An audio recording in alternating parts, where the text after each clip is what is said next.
Thank you for that introduction. My name is Vaishnavi, and I'm really excited to share my research from the Weinberg Lab in defining genetic regulators of sensitivity to ferroptosis. So on a fundamental level, all multicellular organisms need to strike a balance between cell proliferation and cell death. Too much cell death can lead to degenerative diseases, whereas too much cell proliferation can contribute to cancers. So in order to maintain the status quo, there are various types of cell death, and ferroptosis is one form of regulated cell death that may promote organ injury or degenerative diseases in the brain, kidney, and heart, among other organs. Conversely, ferroptosis is pretty exciting from a therapeutic perspective because we can use it to eliminate highly aggressive cancer cells that would otherwise give rise to relapse. And going back to the idea of a balance, in order to live, now a cell needs to maintain a balance between ongoing membrane lipid peroxidation and damage and repair of that lipid peroxide damage. And when we inhibit some of the endogenous lipid peroxide repair systems using a ferroptosis-inducing drug like RSL3, ML210, or Erastin, it tips the scales in favor of excessive membrane lipid peroxidation, which ultimately leads to ferroptotic cell death. So even though we know a little bit about the underpinnings of ferroptosis, the term was only coined in 2012, so it's still an active area of investigation. What makes certain cancer cells so sensitive to ferroptosis? So that's the question we sought to address, specifically which genes regulate sensitivity to ferroptosis in cancer. And to do that, we performed a genome-wide CRISPR screen. So we essentially knocked out every single gene in the genome and asked which of those genes, when knocked out, confer resistance to a ferroptosis inducer. And this revealed various known and novel regulators of sensitivity to ferroptosis, but the one that stood out to me most in red here is MMD, a Golgi scaffold protein and a really understudied protein with only 11 publications on the subject since 1995. So this got me really excited to figure out the function of this gene. But first, I had to validate the results from the screen were indeed true. So I made ovarian cancer cell lines with knockout of MMD, which you see in red here, and I tested their viability in response to treatment with various mechanistically diverse ferroptosis inducers. And as you can see by this red curve here, the cells were able to survive. This also held true in a kidney cancer context. So this showed that knockout of MMD reduces sensitivity to ferroptosis. I also tested whether, if you overexpress MMD, you would see the opposite effect. And indeed, I saw that MMD overexpressing cells in blue here were more sensitive to mechanistically diverse ferroptosis inducers. And I haven't shown it, but this was also true in a kidney cancer cell line. Finally, I mined some publicly available data that tested hundreds of cytotoxic compounds against hundreds of cancer cell lines. And it turns out that MMD expression correlates most highly with sensitivity to ferroptosis inducers compared to other drugs, suggesting that this phenomenon might be generalizable beyond just ovarian and kidney cancer. So what I've shown you today is that MMD expression is both necessary and sufficient for the high ferroptosis sensitivity of some cancer cells. And my ongoing work now focuses on teasing apart the mechanism of how it is that this understudied Golgi protein promotes ferroptosis sensitivity.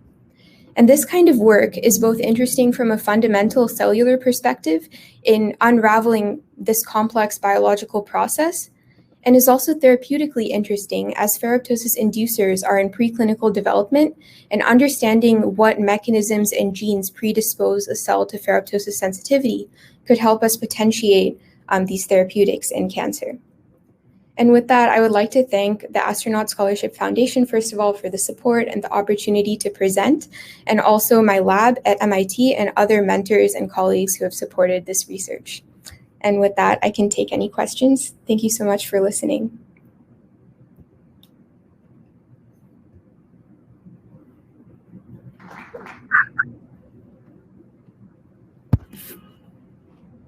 Who has some questions? Wait in the back.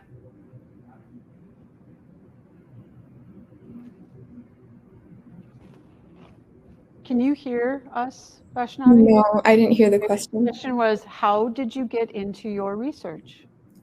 Yeah, so I basically interviewed with quite a few labs when I started at MIT freshman fall, And ultimately, I chose the Weinberg lab because the idea of figuring out how this like very recently discovered process works was just so interesting to me. And it just continues to captivate me, like both in terms of curiosity and its potential to really help patients in the future. That's great. Did that answer the question? Great. Who else has a great question about this incredibly interesting? Go ahead. I got the microphone. Hang on. Oh, wait, we're getting the microphone. I have the microphone. Yay! What other things does MMD do besides ferroptosis sensitivity? Yeah, good question. So not a lot is known about it because, like I said, there's only been 11 publications on it since 1995. But the main function seems to be in regulating vesicle trafficking, since it's at the Golgi apparatus, which, as you may know, is this organelle involved in like packaging proteins and lipids for distribution across the cell. So there's that, and it might also regulate localized growth factor signaling at internal cell membranes. Is that the answer? Yeah, it was a very good question. We have time. We have about a minute more for more questions. Who's got another question?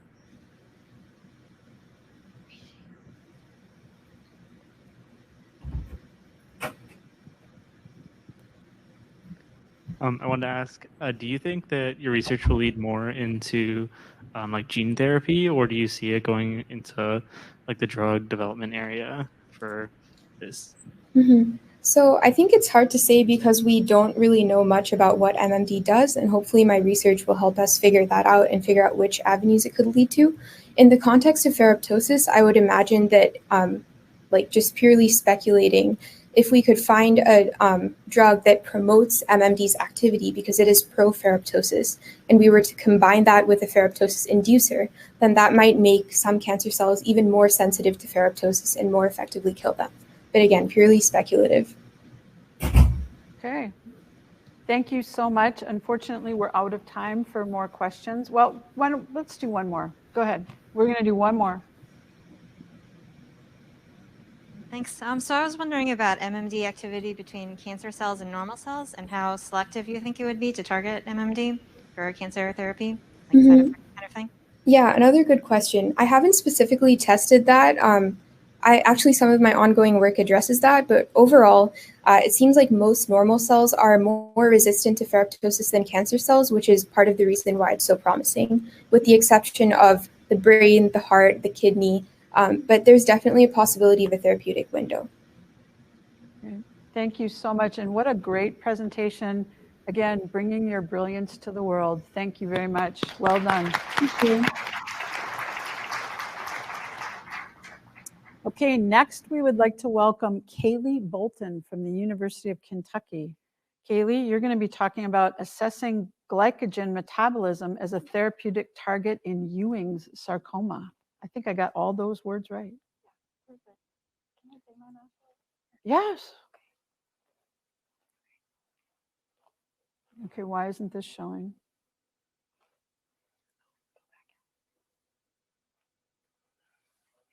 Yeah, I did that. That's the one I did. Oh, there we go. The second time's a charm. All right. Hi, everyone. My name is Kaylee. I'm so excited to be talking to you today. And I'm really going to be discussing glycogen and its role in the progression of Ewing sarcoma.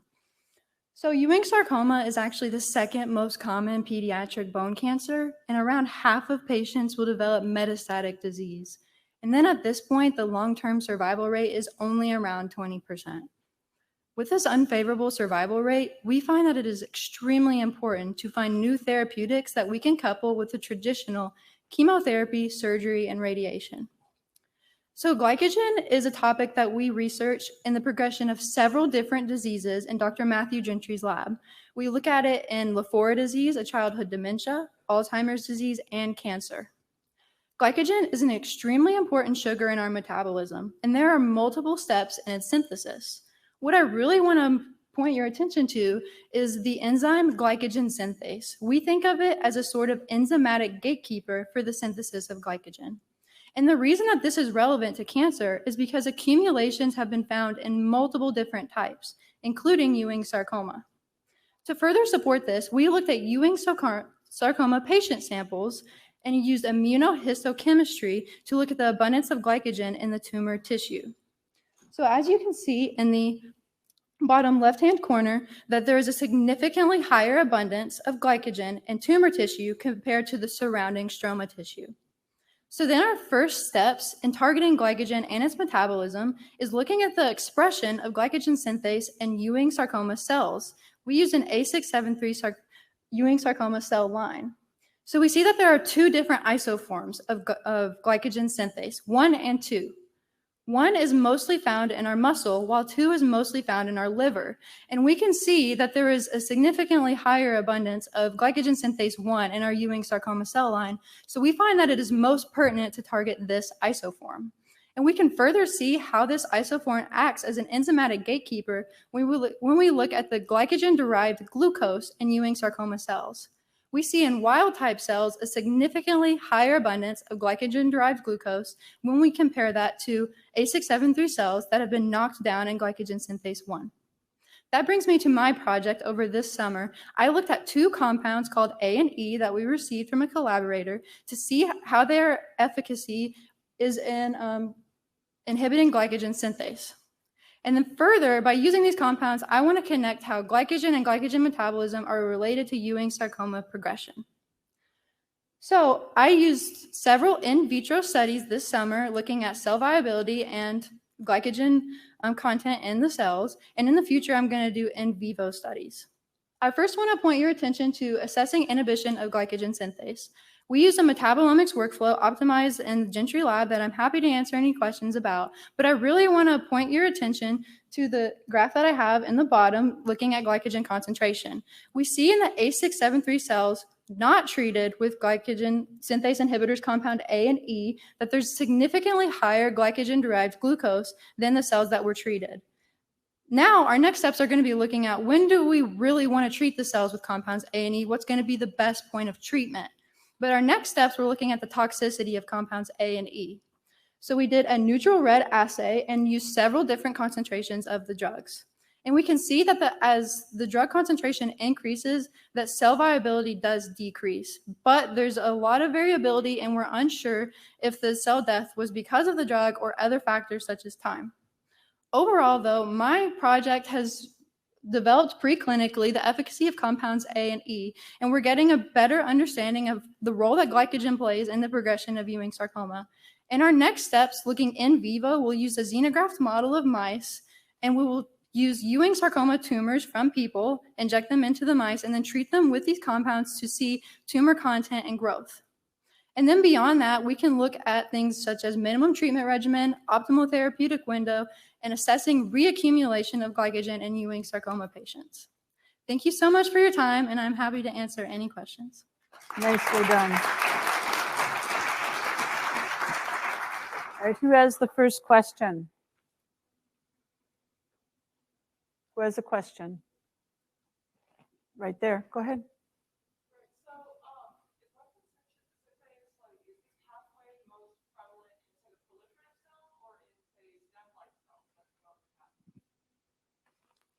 Okay, let me know if I don't answer your question.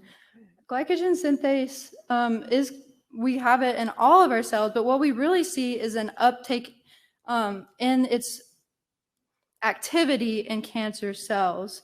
So when we're looking at compounds like this, it is important to see that if we use it, maybe it'll affect our normal cells too, just like it affects our cancer cells.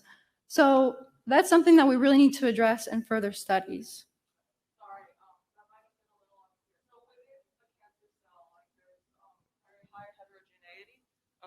Thank you. So there's very high heterogeneity in the tumor. And so I was wondering if you know, or this might be beyond the study itself, but if you know that this pathway is involved, say, in the very fast dividing cells that make up the bulk tumor, or say the more stem-like population. I can say that we're seeing that glycogen synthase is having a very important role in metastasis.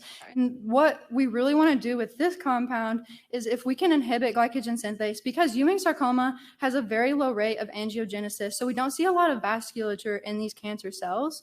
So we're hoping if we can treat the cancer cells with this compound and then couple it with chemotherapy, then the compound would prevent the proliferation and the metastasis. And then with the chemotherapy, it would actually kill the cells. So speculatively, I believe that glycogen synthase is going to be most important in the metastasis. All right, thank you. Thank you. I'm going to take one online question so we can get some reps for them too. So Mitchell Takoris asks, could you discuss what the compounds you were testing were in more detail? In other words, what were they physically? Thank you, Mitchell, for your question. There is a patent, so I'm not at the ability to talk in detail about these compounds because there's a pending paper for them, but we are using these compounds because they have been used to inhibit glycogen synthase in other disease progressions. Okay. With that, thank you so much, Kaylee. That was very informative. Well done.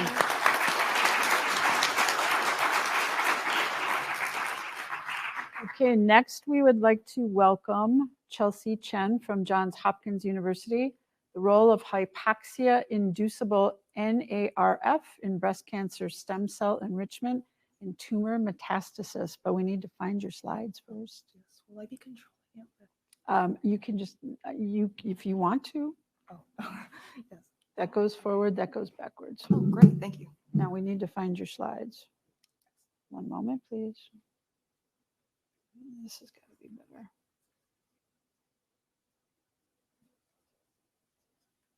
Okay, welcome, Chelsea. All right. Hi, everyone. Thank you so much for coming to listen to our talks today and to ASF for this incredible opportunity. My name is Chelsea Chen. I'm a rising senior at Hopkins, and I've had the incredible honor of working in the lab of Dr. Greg Semenza, and today I'll be discussing some of my work on the Narf protein and its role in tumor metastasis. So did you know that low oxygen can promote tumor metastasis? Yeah, I didn't either until I joined this lab. So yeah, one of the main focuses of our lab is to study the effect of hypoxia or low oxygen and the hypoxia inducible factors in breast cancer progression, in particular in metastasis. So hypoxia inducible factor 1, or HIF1, is a transcription factor protein complex that serves as master regulator of the cell's response to hypoxia. And HIF1 is a heterodimeric transcription factor that is composed of a HIF1 alpha and HIF1 beta subunit. So as you can see in the figure in the slide, HIF1 alpha under normoxic conditions gets hydroxylated, then degraded. Under hypoxia, however, the alpha subunit is stabilized and translocates to the nucleus, where it binds with HIF1 beta, also known as ARNT, to promote the transcription of various target genes.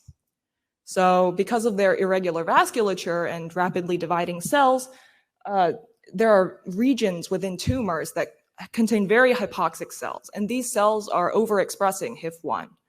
The aberrant overexpression of HIF1 then promotes the expression of what are known as pluripotency factors, which are transcription factors involved in stem cell phenotypes. And so the abnormal expression of the pluripotency factors then promotes a stem cell-like phenotype in these breast cancer cells. And it's believed that the breast cancer stem-like cells are responsible for metastasis, relapse, treatment resistance, essentially all of the most deadly complications of cancer. So this project studies one of the pathways by which HIF1 promotes this breast cancer stem cell phenotype. Before we get into the data itself, I'd like to acknowledge my mentors, Dr. Yongkang Yang, my postdoctoral mentor in my lab, and Dr. Greg Semenza, my PI. They're the ones who really introduced me to cancer research, and I'm very, very thankful for their incredible mentorship and support. So thank you to them. And so going into the project, it can be essentially broken down into 3 tasks. So the first task was to identify Narf as a HIF target gene. Next, we investigated the effect of Narf knockdown on the breast cancer stem cell phenotype in vitro and in vivo. Finally, we determined a mechanism of action. So first, using MDA MB231 triple negative breast cancer cells, we exposed these cells to 20% and 1% oxygen. And we found that Narf, mRNA, and protein are both inducible by hypoxia in a HIF1 dependent manner. Next, luciferase assay identified that Narf was a direct HIF1 target gene. Next, we knocked down Narf to see its effect on the stem cell phenotype, and based on our knockdown efficiencies, we chose the subclones number 3 and number 5 to continue our experiments. So here are the results of a mammosphere assay. So essentially, what you're seeing in the figure is the cell clusters, and these are known as mammospheres. We use the number of them as an indicator of this stemness phenotype. Because only these stem-like cells are capable of forming these spheres when cultured in suspension.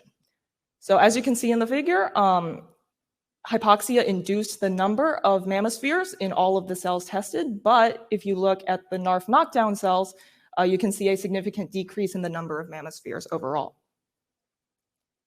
This indicated that Narf plays a pretty large role in this breast cancer stem cell phenotype. So we tested our hypothesis in vivo as well. So we injected our cells into immunodeficient mice and found that Narf knockdown didn't significantly affect the tumor volume itself. However, the number of lung metastases in these mice significantly decreased as a result of the Narf knockdown. So this was very interesting and promising data. So finally, we did some extensive mechanistic studies and found that Narf is required for OCT4-mediated expression of the pluripotency factors SOX2, KLF4, and NANOG. And further studies revealed a mechanism of action in which Narf is recruited to OCT4 binding sites, where it recruits a histone demethylase, KDM6A, to erase these repressive histone marks, thereby inducing the transcription of these pluripotency factors. So this is very significant in that we identified a novel HIF target gene and the mechanism by which it promotes this stem cell phenotype in breast cancer. We're very interested in this because Narf is now a potentially druggable protein for metastatic breast cancer therapy. And in the future, we'd like to study whether Narf is induced by chemotherapy in a similar pathway and mechanism and its effects. So thank you for your time, and I'll be happy to take any questions. Thank you. We'll take that question right there. Go ahead.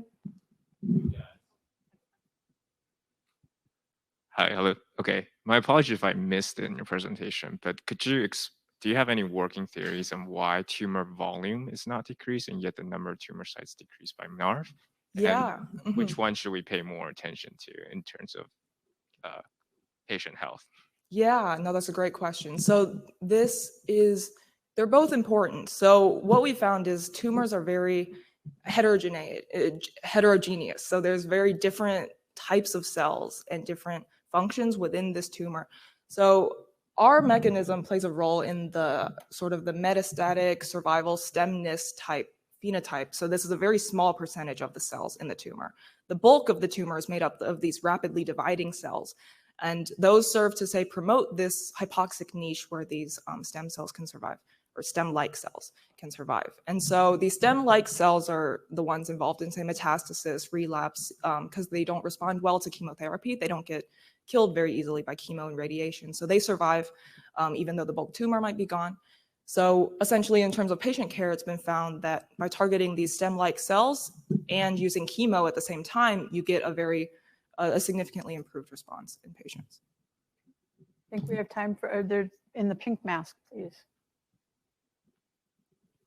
Thank you. I just wanted to know, what role does Narf and HIF play in normal cellular conditions? Right. So Narf is not entirely well studied. It's there were 2 papers maybe published before we started this project. It's been found to play a role in iron, I think, or calcium transport, as well as supporting the nuclear lamina. So very poorly studied protein. Yeah, thank you. One more question.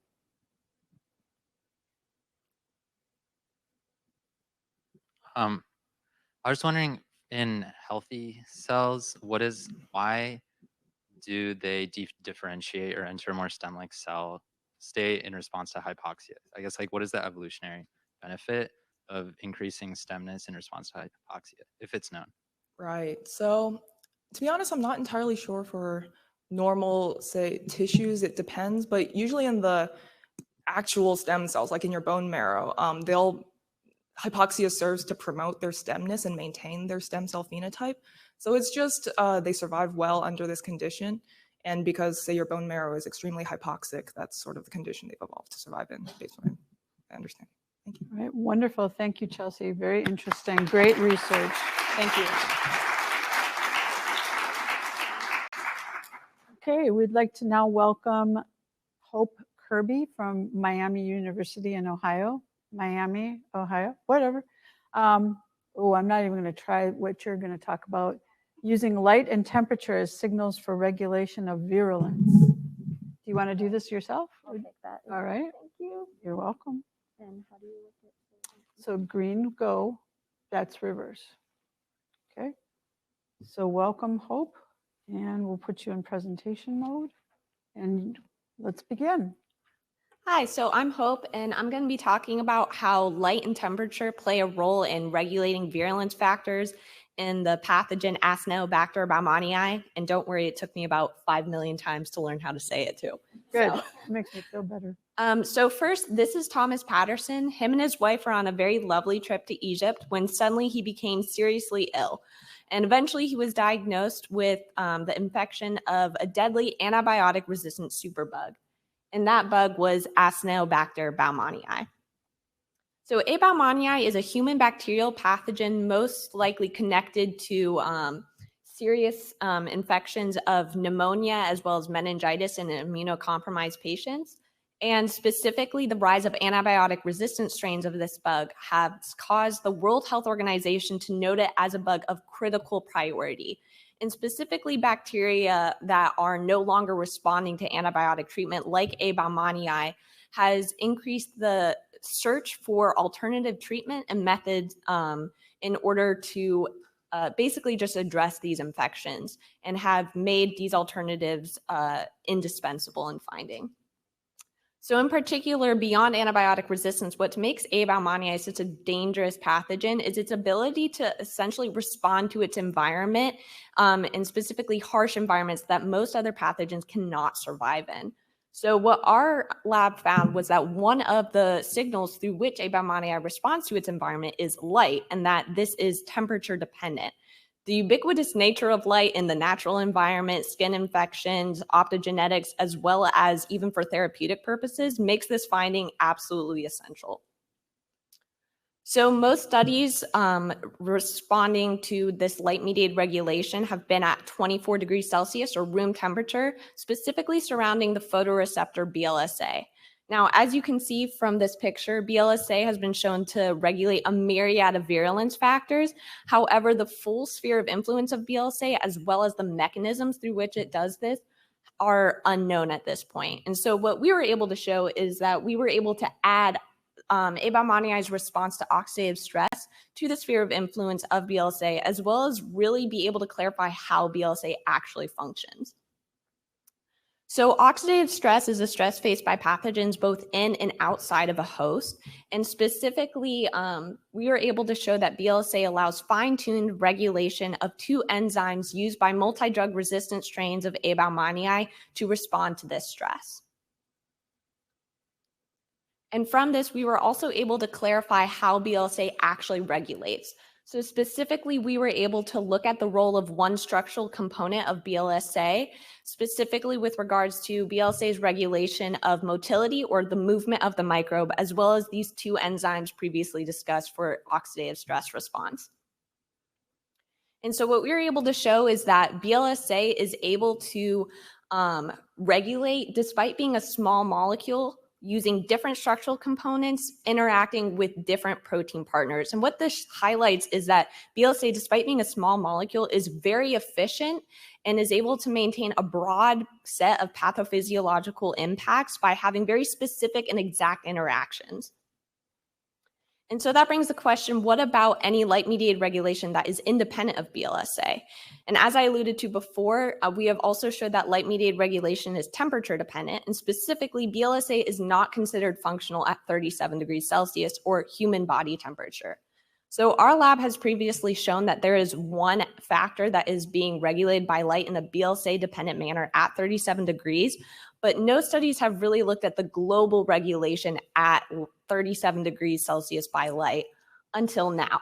So we were able to show that there are hosts of different genetic networks that are being regulated by light at 37, most notably involved in metabolism. But also of particular note, we were able to show that the transfer of a set of extrachromosomal DNA that is involved in antibiotic-resistant genes is actually being upregulated in the dark. And specifically, we're also able to explore the role of this extrachromosomal set of DNA in other virulence factors in Abaumanni. So overall, the idea of understanding essentially how Abaumanni responds to different signals, and specifically light in this case, allows us to better understand different alternative treatment plans for infection and prevention of infections that in the case of Thomas Patterson would otherwise seem unstoppable. So with that, I just want to say thank you obviously to ASF and then as well as my university, and then specifically the Beckman Foundation and NIH were absolutely imperative in providing funding for this. And obviously, thank you as well for listening. Thank you.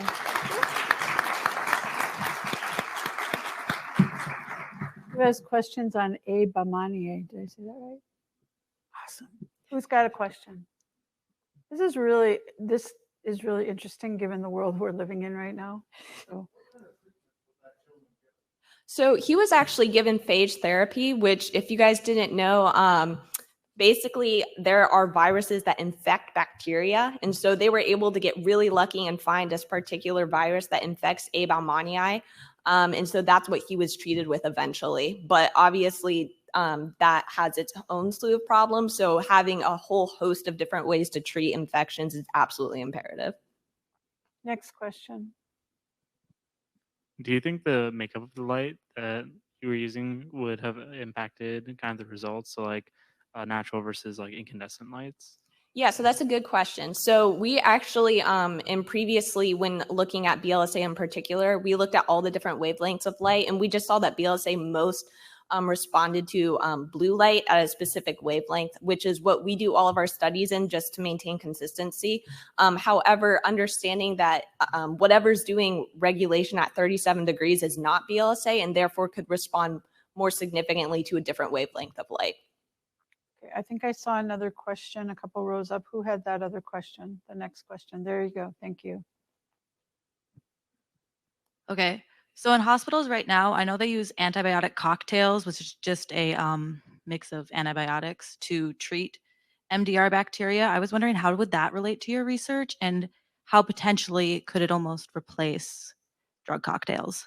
Yeah, so that's a good question. So antibiotic cocktails are basically a last-minute attempt by hospitals to try and address the fact that microbes are not responding to antibiotics. In particular, one antibiotic is kind of used to address Abaumanni, but what we're finding is that basically the bug is outwitting us. They're not responding to those antibiotics to the point where a cocktail basically does absolutely nothing. So this provides a completely different approach from antibiotics, to which bugs are very capable of responding to by just picking up DNA, as I was discussing, whereas this is more involved in the bug's methodology and pathophysiology to the point where it would not be able to just mutate like that.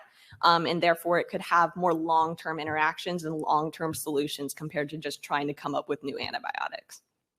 And with that, thank you so very much. This is incredibly important work to our world. Thank you. Thank you. Next, we would like to welcome Lexi Liu from University of Wisconsin, Go Badgers, Madison, targeting ROS scavengers to improve the treatment of head and neck cancer. Hello. Do you want to do your own slides? Yes. We're going to get some. Can one of the Justine, can we get some of the wipes up here so we can kind of wipe this between? Thank you very much. All right. Welcome. So green go, that's backwards. Okay. Hopefully we won't go backwards. Okay. All right. Yep. So my name is Lexi. I'm from the University of Wisconsin-Madison, and today I'll be presenting targeting the ROS scavenger systems to improve the treatment of head and neck cancer. So a brief background about head and neck cancer. So head and neck cancer describes cancer developed in the nose, mouth, and throat area. It is the sixth most common type of cancer worldwide, and describes about 700,000 cases each year. Radiation therapy is the most common. Radiation therapy is a primary treatment of head and neck cancer. It is used as a primary treatment or as an adjuvant to surgery. However, cancer cells often develop residual resistance, and about 40% of patients develop recurring diseases. So our lab focuses on cell metabolism, and the cancer cell metabolism is distinctly different from the metabolism of normal cells.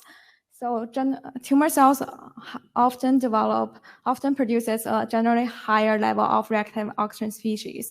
And to compensate for this, they upregulate the RAS scavenger systems. We hypothesize the upregulation of RAS scavenger systems may help the cancer cells escaping from the radiation-induced RAS and contributing to the radio resistance. So in order to combat this issue, we're using RAS scavenger system. We're using metabolic inhibitor systems, such as the RAS scavenger systems. So the first metabolic inhibitor we are using is aromathin AUR, which is a thioredoxin reductase inhibitor. And the next inhibitor we are using is BSO, which also increases RAS. And another cellular metabolism that is involved in RAS is autophagy. And here we are using SAR405, which is a autophagy inhibitor. So the purpose of our study is to examine the effect of the metabolic inhibitors in combination with the autophagy inhibitor in increasing the radiosensitivity of head and neck cancer. And here, before jumping into the triple treatment, we did a mono treatment to see how much drug is needed to slow down the proliferation of the cancer cells. And here we can see a much higher dosage of drug is needed to slow down the proliferation of cells. And here we can also see in the middle, one drug even increase the cancer cell proliferation. And the same thing applies for another cell line. So this is SCC47, which is another head and neck cancer cell line. And then here is the triple treatment. So here we can see the triple treatment is much more effective in treating head and neck cancer. And here we can also see the radiation plus the triple treatment shows synergistic effect. Much lower dosage is needed to achieve the same effects. And since we are using RAS scavenger systems, so we want to test the RAS levels. And here we can see the triple treatment plus RAS shows the higher, triple treatment plus radiation shows the highest RAS levels, which aligns with our hypothesis. And here is for Fadu cells, and the same thing applies to SCC47 cells as well. So in conclusion, the triple treatment was the most effective in treating head and neck cancer.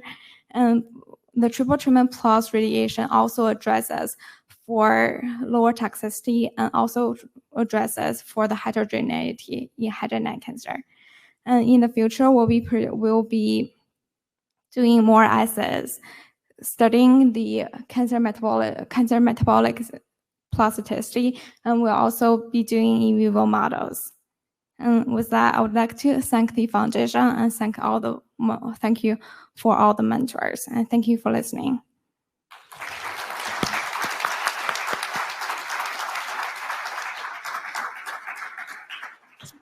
All right, who's got the first question? There we go, right here.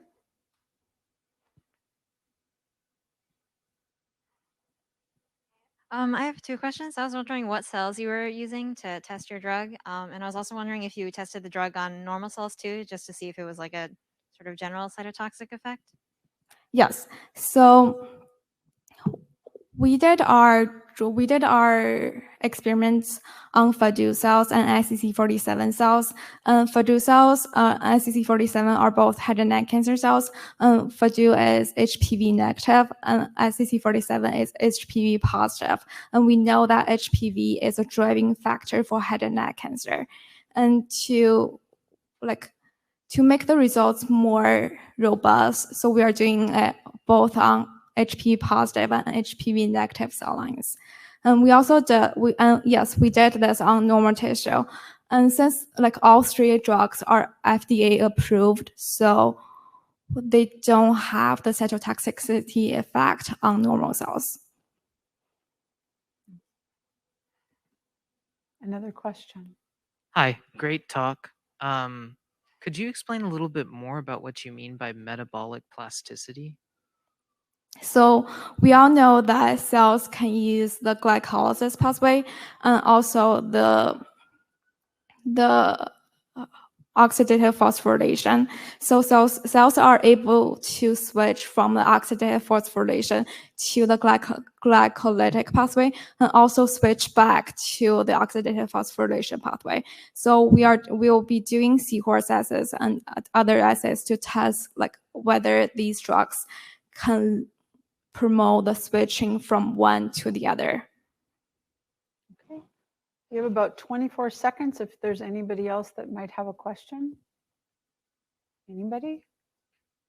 Well, thank you so much. Such important research. Thank you. Thank you very much. Thank you. All right. Next, we want to welcome Ryan Rahman from Texas A&M. Go Longhorns. No? Sorry. Oops. All right. Don't hate me. Yeah. Don't hate me. Hey, I went to a nice Catholic college. What do I know? Polyphosphate signaling hints at potential therapeutics for tuberculosis. How did I do? Is that better? Perfect. All right. Good. Forgive me the Longhorns. All right. Okay, so I'm going to start with the bad news. Tuberculosis kills 1.7 million people per year worldwide. It's one of the leading causes of death across the world. We don't really hear about it anymore, so we kind of think it's an extinct disease, but the problem with it is it just doesn't want to die.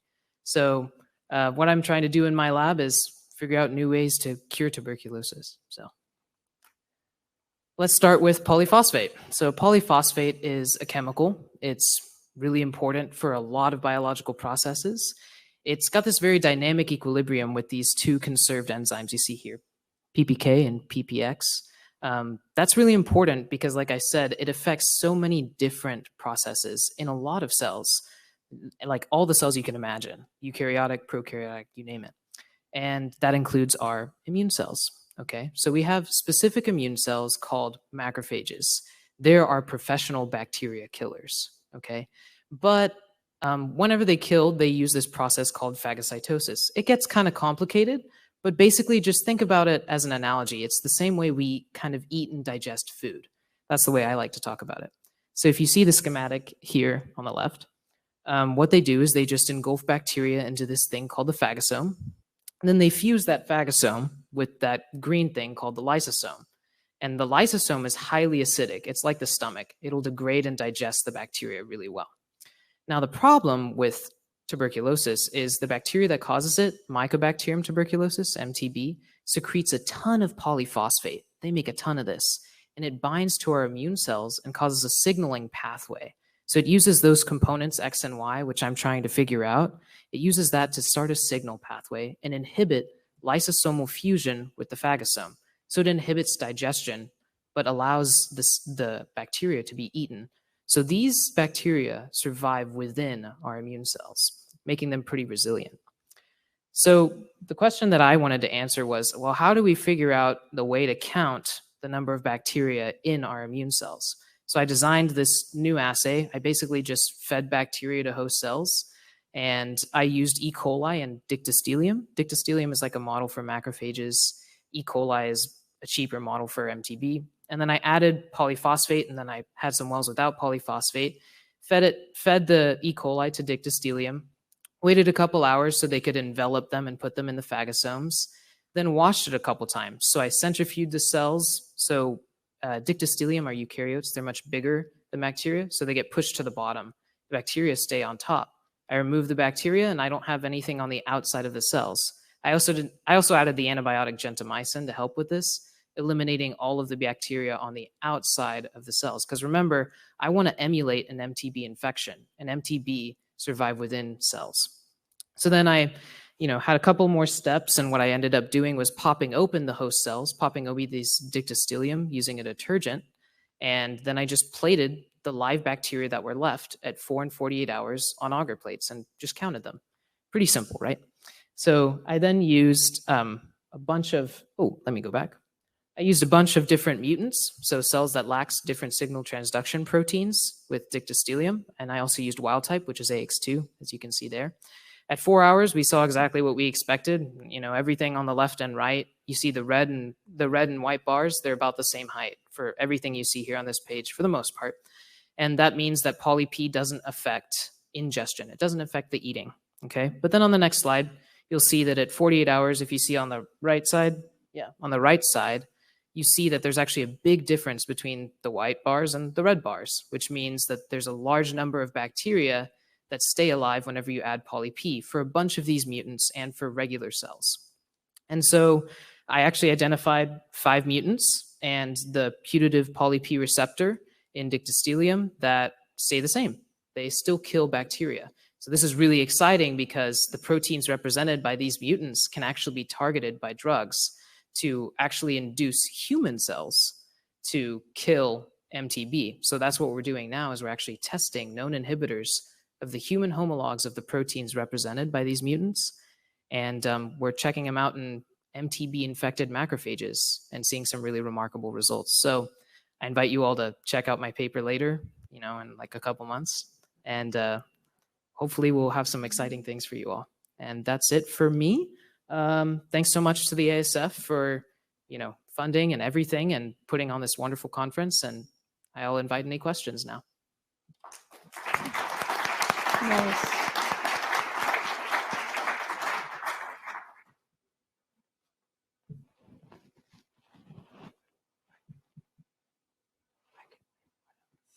So you mentioned that you were working with the MTB-infected macrophages, but so are you doing any work, or will you be doing any work looking into seeing if X and Y are also affecting its survival when during granuloma formation, or anything beyond that? Granule formation, is that what you said? Granuloma. Granuloma formation. That's a great question. So granuloma, I'm guessing, is a type of cancer cell because of the oma, right? Oh no, what is it? Will you explain it to me? So that would be so with regard to this, that would be like a formation of different with regard to tuberculosis. That would be when there's a number of different immune cells that are coming together and they kind of form together into a clump, kind of. Yeah. Okay. And it's meant to kill the bacteria inside, where a lot of reactive oxygen species are put in there. There's generally during the innate immune stage would be neutrophils and macrophages mainly, but okay, great. Yeah, that's a great question. So we haven't identified specific stages at which poly-P acts, right? We haven't identified, is it acting at this granuloma stage? We study mostly macrophages, but I study mostly dictyostelium using this method you saw here. Now we are doing fluorescent microscopy to better identify and visualize exactly what's happening inside the cell. So that's a great question, something that I'll probably investigate further. So I'll keep that in mind, granuloma formation and how that eliminates bacteria, if I'm assuming correctly. So we'll definitely take a look at that. Thank you. Another question. When looking at moving from your model organisms to the human model, what kind of considerations did you have to make in the difference between the two in your method of counting the bacteria? Yeah, that's a great question. So macrophages and dictyostelium, they're pretty similar.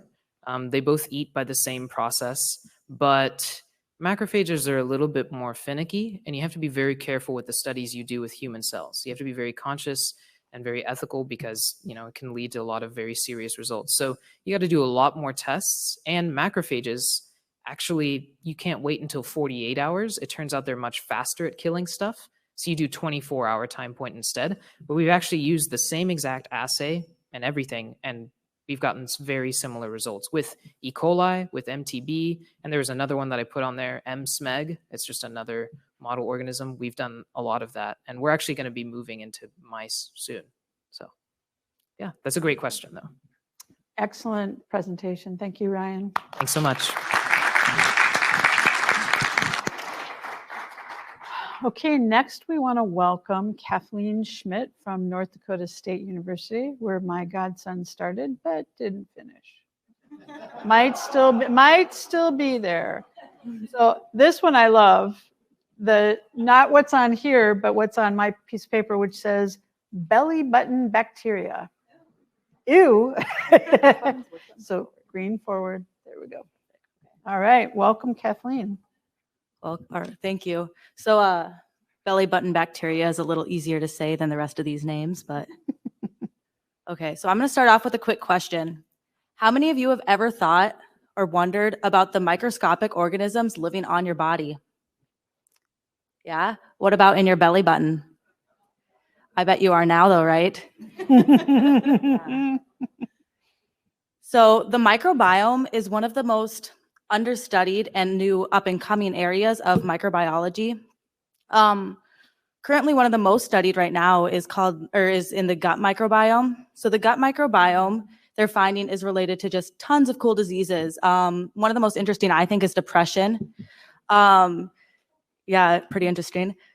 Another thing, it's also linked to weight loss, health, the region of the area, or the region of the United States or the world that you live in. So in 2011, Dr. Rob Dunn from the North Carolina State University asked the question, what lives in belly buttons? And from there, he analyzed the microbiome of the belly button and did genomic sequencing and found around 60,000 new species of bacteria that had never been identified before in one of the most inconvenient places. Yeah. So for my experiment, I went further than that, and I specifically wanted to look at rural North Dakota and see which types of bacteria were living in the belly buttons of people in my area. For my project, I analyzed 40 people, which doesn't seem like a lot, but getting 40 people to let you swab their belly button is a lot. From the ages of 9 all the way to 90. So I got quite a vast array of different age differences. And what I did was I split them up into groups, 0 to 12, 13 to 19, and then 20 to 49 and 50 plus, which was my senior division. And what I wanted to do was see if the morphology of the bacteria was different and if the quantifiable numbers in colony-forming units, or CFUs, was different based on biological sex and based on age. So I divided them into groups like that. I did have each person swab their own belly button for obvious reasons. And I grew my bacteria in an incubator for 3 days, quantifying the CFUs after each day. And I did that through dilution processes. And then in the picture here, you can see just the plates of after 24 hours in A, 48 hours in B, and then 72 hours in C, just to see the progression of colony-forming units. And those were all at the original 1 dilution. Okay. And then after that, I did take them and I went to my university lab. And from there, I did gram staining, McConkey augers, blood augers, basically just see their morphologies under the microscope. Oh, I'm getting a little crazy. Okay. Okay. Oh gosh. Okay. Good. Yeah, I got it now. And from there, we found just a ton of cool stuff. So one of the bacteria that I found was a Pseudomonas, and it was actually linked to blindness in cattle. So that was an interesting one. Another individual had fungus growing in their belly button that they didn't know about. They were a child, so I wanted to tell their mom, but confidentiality. So yeah.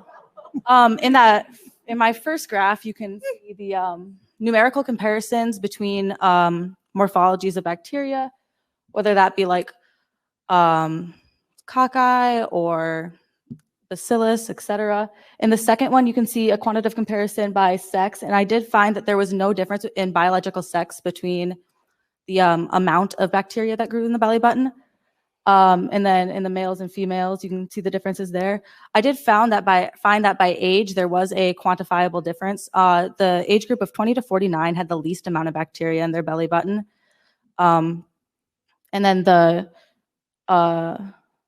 teenagers actually had the most bacteria in their belly button. So these are some photos, and here you can see from just a normal plate what a plate would have looked like with the bacteria grown after 72 hours. And then in the second picture, you can see bacillus type bacteria. Bacilli, for those of you who don't know, is rod-shaped bacteria, pretty standard. And then in the second type, you can see various types of micrococcus, diplococcus, and like staphylococcus formation. So cocci means round. So diplococcus would be like those groups of 2. Micrococcus are just the single one. Staphylococcus is like clusters of bacteria. And then of the people tested, everyone had like some sort of bacteria that was identifiable in their belly button. So from this, what I want to do is I'd like to see if regions in the United States or around the world especially dictate what is found in our belly button or on our skin in general, similar to how that dictates what is found in the gut microbiome and other microbiomes that we haven't quite got to research yet. And then I also want to see if like familial genetics play a role in that. They've done studies in the gut that the diet plays a role on the bacteria found in your gut. So I think it'd be really interesting to see if familial genetics played a role too. And then also, I feel that we could use this perhaps for disease prevention through using it as a protector for our innate immune system through the skin. Thank you. Thank you. Okay, we still have a few moments for questions. Does anybody want to talk belly buttons? There's one right there. All right. Okay, that was hilarious. It was a great talk. So my question was, how do you know that the variances that you see aren't just because they were like dirty or like, you know, did you have them all like take a shower before you swabbed them? Or like, how do you know it was just a biological thing and they just, you know, hadn't showered in a week or something? Yeah, so what I did was I had them fill out these surveys, which are pretty common with human participant tests. And then I had to make sure like that they were within a certain window of showering. So like my window was like 12 to 24 hours of showering so that I knew that I had clean participants. But then another thing that I found too, especially through my survey, was I asked if they cleaned their belly button. So I kind of had mixed reviews on that. And yeah, so considering I didn't have very many numbers to begin with, I let that be just part of the presentation. My teenagers and my children especially did not clean their belly buttons, so. Okay, we have time for one more quick question. There's one right there. Oh, there.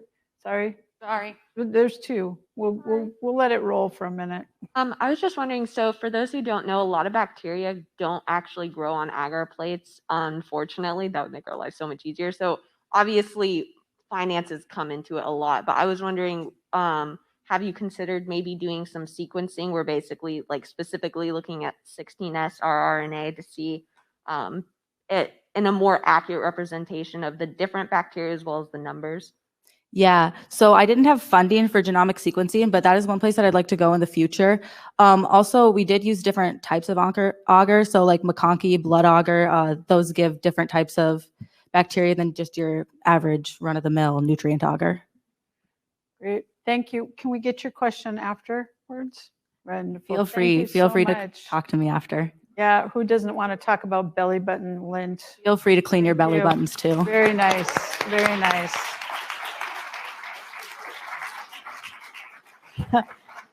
Abigail Sipes, that's going to be hard to follow. Welcome from Purdue University. Go Purdue. Protein S antagonist as a novel target for hemophilia. Beautiful dress. That forward. All right, that's a pretty hard one to go after. Mm-hmm. I will start out with a goofy question. Who here has seen iCarly? Okay, do you remember the scene where Freddie like cuts his finger with a like a paper cut and he just keeps bleeding. Yeah, okay, now keep that in mind before I talk about this. So I worked with Bayer this summer, Bayer Pharmaceuticals in the R&D department, and I worked on finding a protein antagonist for hemophilia. So I worked with the Hemophilia Disease Interception Unit, and the goal for our team is to identify and validate novel molecular targets and therapies to help treat hemophilia. And for those that don't know what hemophilia is, it's when a patient is unable to form blood clots.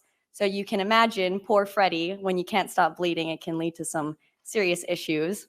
So for example, hemophilia patients especially, they will have bleeding within their joints, and that can lead to chronic joint pain. They also have muscle bleeds, so that leads a lot of blood volume loss, or also breathing troubles with a throat or neck injury. So there are current treatment options for hemophilia patients. Depending if you have hemophilia A or hemophilia B, you'll have different protein replacement options. However, 1 in 5 of those patients will develop inhibitors towards those proteins. So it's the body attacking those proteins that they're being given, which is not good.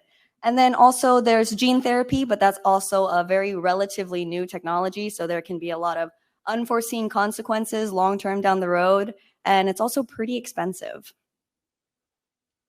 So a little bit of background, activated protein C and protein S work together as cofactors to help inhibit clotting. So they're important factors in preventing clotting. So our group previously thought to inhibit APC, but they found that the direct inhibition of APC leads to unwarranted consequences in the body.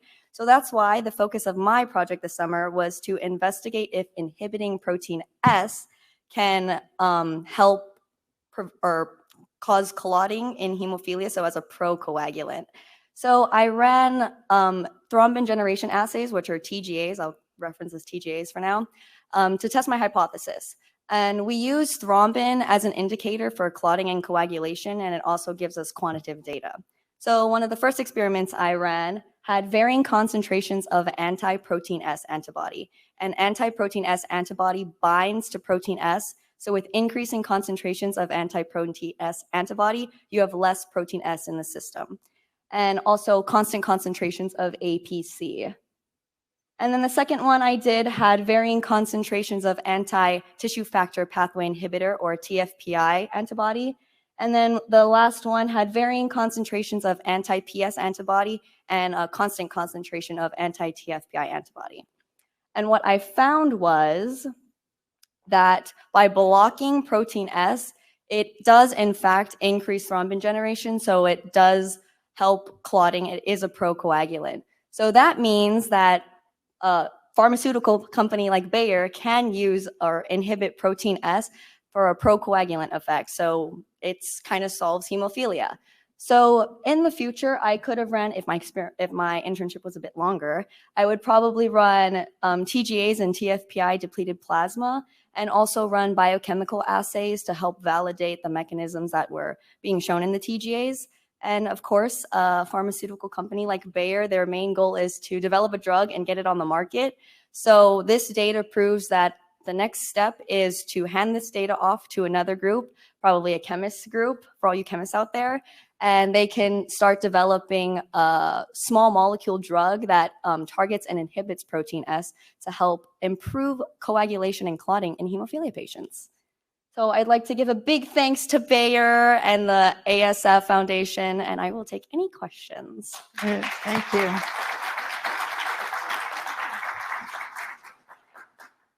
All right, who has the first question? There you go, right there. Okay, awesome job. So my question was, have you looked at the other coagulation cascade components? Because thrombin is just like a really small part of a very complex coagulation process. Did you look at the other, like fibrin, fibrinogen, all of those things, factors like 1 through 8 or whatever they are?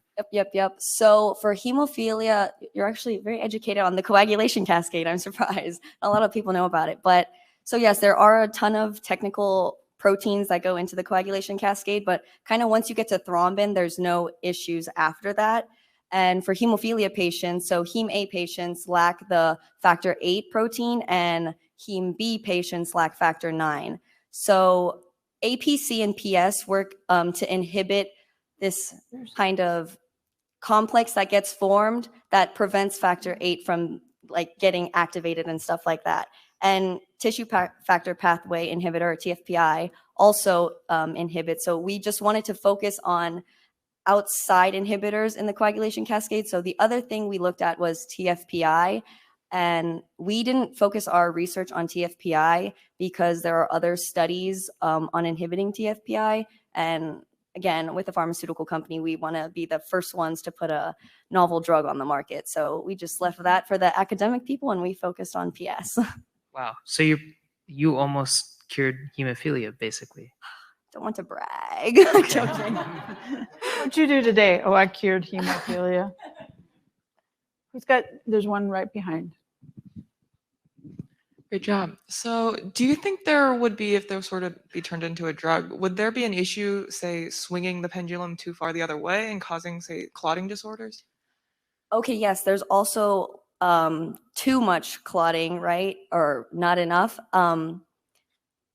When we run our assays, that's not really an issue because their plasma is so depleted of thrombin, so it brings them back up to normal levels. We've never had a case where it goes above normal. So that really wouldn't be an issue. Okay, thanks. We have time for one more very quick question.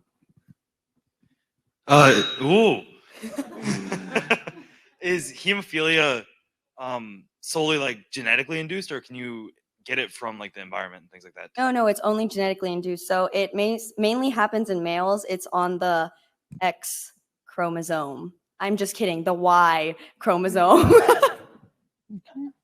Very good. Well, thank you so much. Thank you. Very well done. All right, Mitchell, welcome. We're so happy to see you. Hello. Thank you. Well, go ahead. Mitchell's going to talk us about Mitochondrial Complex One using a plant model system. How'd I do? Very good. Wonderful. All right, go ahead. Hello, everybody. My name is Mitchell Takoris. I'm a rising senior studying molecular genetics at The Ohio State University. And as was just mentioned, today I'll be giving you a brief overview of my work studying Mitochondrial Complex One using a plant model system. So as many of you may recall from high school biology courses, mitochondria are small membrane-bound compartments located inside cells that look a little bit something like this cartoon here on the left, and that most of us affectionately call the powerhouse of the cell. And as it turns out, that really is a great name for mitochondria because they are critical to cells' ability to convert chemical energy into adenosine triphosphate, or ATP, which is the universal cellular energy currency used amongst most living organisms. Critical to this process of ATP production or energy conversion, whichever you'd like to think about or use, is 4 enzymes collectively called the electron transport chain, which are the first 4 yellow boxes shown here on this slide. The electron transport chain rests within the inner mitochondrial membrane, and the enzymes of the ETC work in unison to take electrons from substrates like NADH and succinate to then pass those electrons on to the rest of the enzymes in the ETC while simultaneously moving protons, or H+, as they're shown here in this diagram, across the inner mitochondrial membrane. This movement of protons allows for a charge gradient to be formed across the inner mitochondrial membrane, which can then be exploited by the last enzyme shown here on this slide to actually synthesize ATP. Obviously, that ATP can then be transported and used for a variety of purposes throughout the cell. My study, however, doesn't focus on the whole electron transport chain and all of these confusing arrows. I focus on studying the very first enzyme of the ETC called Mitochondrial Complex One, shown here in blue and boxed in red. And despite its relatively simple looking depiction here, in reality, Complex One looks a little bit something more like this. It has a membrane arm that stretches into the inner mitochondrial membrane, as well as an arm that stretches into the mitochondrial matrix. And its function is similar to what I described on the last slide. It oxidizes, or it takes electrons from NADH and passes those electrons to the rest of the enzymes in the ETC. And it also moves protons from the mitochondrial matrix to the inner membrane space to help create that charge gradient for ATP production. In addition to those two functions, however, it's also been established that complex 1 serves as a site for the production of deleterious species called reactive oxygen species, or ROS, which, yes, are the same things Lexi talked to us about earlier. So when mutations occur in complex 1, not only do we normally observe a decrease in the amount of ATP that's synthesized, but we often also see an increase in the production of these reactive oxygen species. Thus, when mutations impacting the function of complex 1 occurs in humans, oftentimes they manifest themselves as mitochondrial diseases. So to study complex 1 activity and assembly in more detail, I use the unicellular alga Chlamydomonas reinhardtii, which is what is shown here on this slide. It might be a little confusing at first to think about why I'm studying human mitochondrial diseases in a plant, but it's because Chlamydomonas actually serves as a great model system for this study. It essentially allows us to examine the universal process of complex 1 function in a simpler organism, while still being able to extrapolate out the results that we get to other organisms, like humans. Moreover, Chlamydomonas actually houses mitochondria that are very similar to the mitochondria that live in our own cells, or that exist in our own cells. And it also just allows us to efficiently and effectively look at mutations impacting complex 1 function, as well as potential alterations in its assembly process. So using Chlamydomonas, I'm asking questions like which genes actually control the manufacture of complex 1, and how do mutations in such genes impact complex 1 function? Moreover, does all complex 1 dysfunction result in the production of reactive oxygen species? Essentially, is the production of ROS exclusive to certain mutations in certain genes? And to answer these questions, I'm using research approaches like the molecular and genetic analysis of complex 1 deficient Chlamydomonas strains, as well as the biochemical assaying of ROS and the cellular response to ROS. So lastly, I'd like to thank all of my lab mates, specifically my PI, Dr. Patrice Amel, as well as my mentors, Dr. Nithya Subramanian and Dr. Andrew Castenguy. And lastly, I'd like to thank you all again for coming and listening to my talk today. And I'd be more than happy to take any questions you may have at this time. Thank you, Mitchell. Who has a question? Besides me, I actually have a question for you, but I'll wait. Who else has a question? Questions? Oh, there, you go first. Sorry. So I was just wondering, when you're talking about mutants, are you thinking of deletion mutants, which I'm guessing not, assuming that the complex 1 would still be functional, or are you going to do specific amino acid residues? And is there any previous study that is kind of supporting what residues you'd be picking or what mutants you'd be developing? Yeah, that's a great question. So although complex 1, what I showed you today, kind of looked like it was just one protein, in reality, complex 1 is multimeric. So there's a lot of different subunits that come together to actually compose complex 1. So when I'm talking mutants, that could be, some of those subunits that have been mutated and are missing.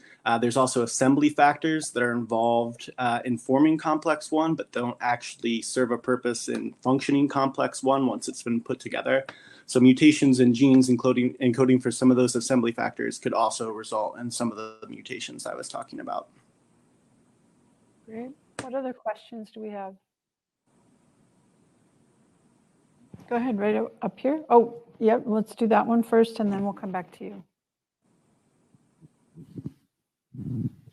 Are there key differences between the mitochondrial DNA and the plants versus the humans that make it harder to study, or is it effectively the same and you don't need to worry about it? I wouldn't say it's quite effectively the same, but mitochondria are generally believed to have been independent organisms way back in all of our evolution, plants and animals included. So oftentimes differences in mitochondrial DNA aren't quite as vast as they would be in nuclear DNA per se. The ease of using Chlamydomonas is essentially, not that I don't love people, but it's much easier to harvest mitochondria and work with plants that grow in a matter of days rather than humans, where we take a little bit longer, and we tend to have a couple of opinions about people just taking stuff out of our bodies. So that's why Chlammy is really great for this type of work. Very good. Thank you. We don't have time for your question, but you can maybe connect with Mitchell separately, and as will I, about that saxonate term, because it's part of a drug that I take, so for migraines. So I'm interested. Great. Thank you so very much. Well done. And, you know, I just want to point out on the topic of presentations, I mean, all of us have been stuck, for lack of a better word, presenting virtually for 18 months or so now. These are excellent examples of how you can engage very well virtually. So well done to our virtual presenters. Thank you for doing that. But you felt engaged, right? So that's an art. That's definitely an art. So well done, well done. Now our next presenter we have is Irene Anthony from Washington University in St. Louis. And there she is. The technology, it's a beautiful thing. Irene, welcome. Thank you so much, everyone. You're going to be going through regulatory mutations contributing to autism and intellectual disability. That's fascinating. So let's get started. Thank you so much. I will share my screen.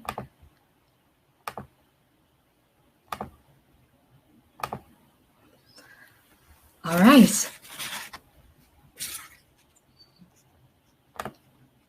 Okay. So, thank you so much, everyone. It's been really fascinating to hear all the other scholars' presentations as well. And I'm excited to present my own research today to you all too. So my name is Irene Anthony. I'm from Washington University in St. Louis. And I'm excited to share with you my current project that is focused on autism and genomics research. We've definitely had a lot of revolutions in genomics over the past 10 years to the point now where we can sequence our DNA quite easily and even analyze it in the comfort of our own home with companies like 23andMe. And it's definitely very interesting to look at all these types of software and be able to find out, oh, are we at risk for baldness down the road? Or do we have some sort of long lost ancestor that we never knew about? But sequencing also holds tremendous power in predicting disease risk. And that's where my project lies, specifically in analyzing the genetic mechanisms that underlie autism and neurodevelopmental disorders that are related to it. So autism, unfortunately, is a very prevalent disease nowadays. It affects about 1 in 54 Americans today, and is usually accompanied by intellectual disability, epilepsy, ADHD, to name a few. So it's difficult to find out if any one mutation in our genome just contributes to autism, because this kind of diagnosis is usually very multifaceted. What we can start to do is uncover what genes are important for early brain development, and then check to see if patients with autism either have mutations in these important brain genes or in areas that regulate the timing of when these genes turn on. That's where the field of epigenetics comes in, because epigenetics allows us to study how our behaviors and our environment during our development actually cause changes that affect the way that our genes work. And this sounds sort of crazy, but during development, our DNA accumulates various chemical marks that control when or how much a gene gets turned on. And these chemical marks are known as our epigenome. So a really exciting field in autism research, and where my project lies, is in analyzing how gene regulation via using epigenomic data is mutated in those with autism. So how can we actually study this? Well, despite advances in CRISPR, we're not yet in a Gattaca type world right now. But what might be even better is that we can actually study the cells of patients with autism in the lab through stem cell models. We can actually use skin cells from patients with autism and their families, reprogram them into stem cells, and then transform them into neurons or brain cells. And these neurons will have the exact same genetic background as the original patient the skin cells came from. This model is really powerful because it allows us to track mutations and changes in both the genome and epigenome of those with autism and compare them to their family members to find out what is different in these patients. So my project involves analyzing mutations from over 3,000 patients with autism and 3,000 of their unaffected siblings. Again, I'm interested in seeing that if there's a mutation in a patient, and also what is that mutation doing? Maybe it's affecting gene expression for a gene that's needed for cognition or for social skills or for any of these developmental milestones that those with autism often miss. I'm interested in seeing what are the effect of these mutations. So you might be wondering, well, how do we know if a particular mutation has an effect? Well, we sequence the patient's genomes and we can analyze their epigenomes as well. So here's an example of the type of workflow and the type of bioinformatics that we can do for these patients. So imagine a DNA helix and unspooling it so that you're just looking at one strand. And imagine that I've stretched out a portion of that DNA onto this PowerPoint slide and matched it with this set of black squiggles that you see in this top row. These black peaks represent certain parts of our genome where there is an epigenetic marker called H3K27 acetyl. And where there are large peaks, like you can see in these regions here, that represents an area of the genome that especially has a lot of epigenetic marks and is known as a regulatory region. And if you have a mutation in a regulatory region, that's going to negatively impact expression of the gene that it regulates. And often the mutations that you see in these patients with autism, they have mutations in regulatory regions of genes that are linked to normal brain function. So that's the premise. And now if we look specifically at our data at the second row, this all variance row starts to show what mutations both patients and their unaffected siblings have. So patient mutations are demonstrated by a black X, and unaffected sibling mutations are delineated by a red X. And you might already see from a high level view that it looks like in this row that there are a lot of patient and sibling mutations. And clearly the siblings do not have autism. So why do they have these mutations? Well, it's because if we actually look closer, again, at epigenomic data sets, we realize that siblings do not have mutations that lie in regulatory regions. So again, in these peaks marked here. So sibling mutations on the whole are benign, whereas patient mutations are actually in areas of high impact and contribute directly to the pathology of autism and related neurodevelopmental disorders. And we can bring these kinds of findings, once we pinpoint which mutations we're interested in, back into our model, back into our stem cell model in the lab. So in essence, after identifying which mutations actually contribute to the misregulation of important brain genes, we can go back to these stem cell models of these patients and try to correct these mutations using CRISPR-Cas9. We can see also what drugs might help to rescue common symptoms that are associated with autism, as well as devise targets for future gene therapy. It's really exciting because right now, modern medicine is very limited in what we can do for patients with neurodevelopmental disabilities, mainly because we don't understand a lot of the underlying biological mechanisms that contribute to them. But through advances like this, where we can look at both the genome and the epigenome, we can start to discover new treatments that directly help those with neurodevelopmental disorders. So that is our dream for the future. Excellent. Thank you so much. Thank you all so much. Just wanted to give a quick shout out to all my mentors and my lab members, especially for their support over this past year. Luckily, this was a bioinformatics project at the core, so I was able to continue remotely over the COVID pandemic. But thanks to them all, and thank you also for the Astronaut Scholarship Foundation for the opportunity to present to you all and for your attention today. I'm happy to take any questions. Thank you. We have time for one very quick question. Yes. So I'm not a neuro guy. My neuro knowledge is pretty limited, but can findings like this have implications for other disabilities like multiple sclerosis? Yes, that's a great question. So one thing that is really great about this project is we're analyzing mutations that occur in non-coding regions in our genome. So in these regulatory regions that don't directly code for proteins. And so this kind of workflow, integrating both genomic and epigenomic data sets, can be applied to any disorder, like you said, like MS, where we suspect that regulation of genes might contribute to a lot of the symptoms that we see in patients. So for sure, this is kind of a very exciting new field because 98% of our DNA involves non-coding regions, these regulatory regions. So hopefully it can allow us to create even more targets for gene therapy in the future for a plethora of diseases. Great. Thank you, Irene. What amazing research for something that is very prevalent in our world today. So thank you so much. Well done. Thank you so much, everyone. Next, we would love to welcome Michaela Harris from Morgan State University. Yay, Michaela. I'm not even going to try this, but higher stress in response to male cells. Wait, that skipped a few words, but yeah. Thank you. What are you doing? I have your slides. I know. I need notes. All right. Well, you're not hooked up to this. All right. Okay. Go ahead when you're ready. Okay. It's the green. Yep. Let me put you on screen. And then, yep, just the green forward. Good afternoon. My name is Michaela Harris. I go to the illustrious Morgan State University in Baltimore, Maryland. I'm a biology student, and I worked at the University of Maryland this summer as an REU student, and this is my research. My project is called Female Endothelial Cells Have Higher Oxidative Stress in Response to Angiotensin II than Male Cells. In the United States, cardiovascular disease is the leading cause of death. 1 in every 4 deaths is a result of cardiovascular disease.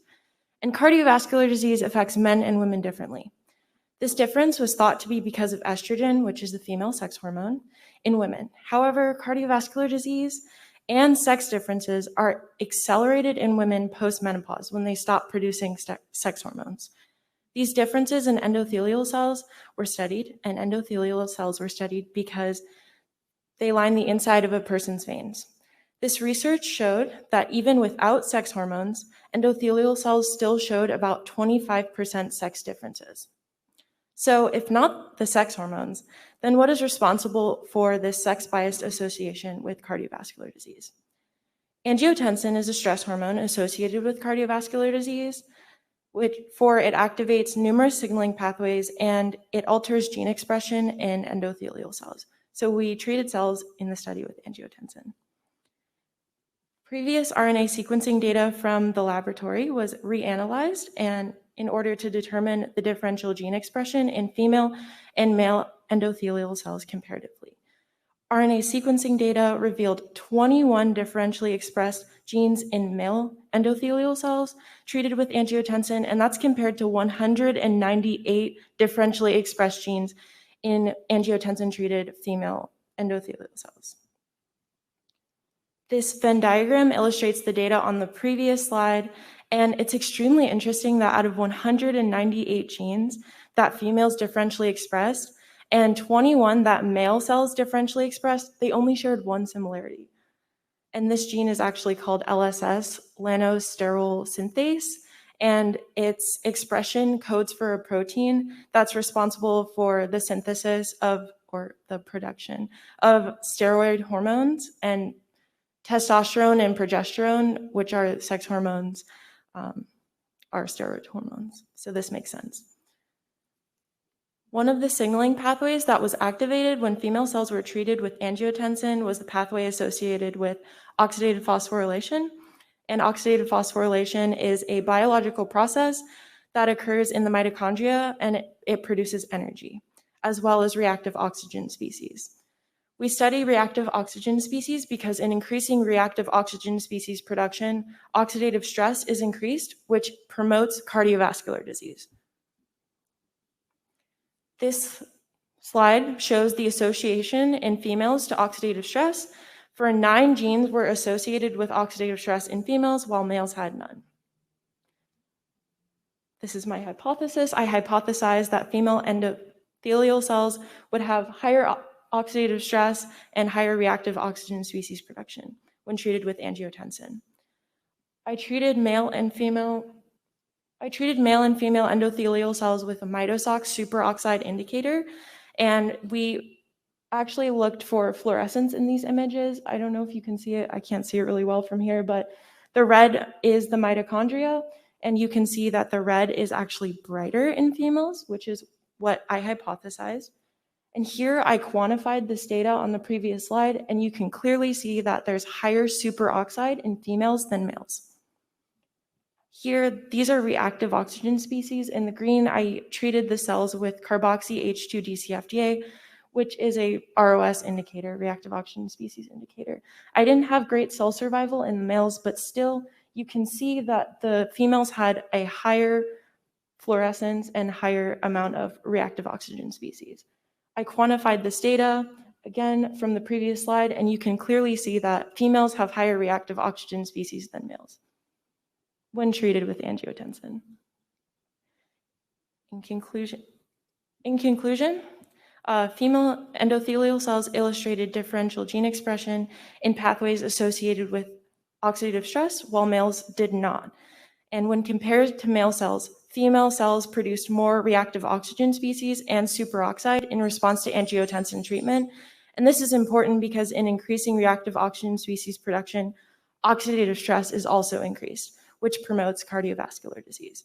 Researchers must make sure to include male and female cells in vitro studies to accurately understand and study cardiovascular disease and assess related health disparities.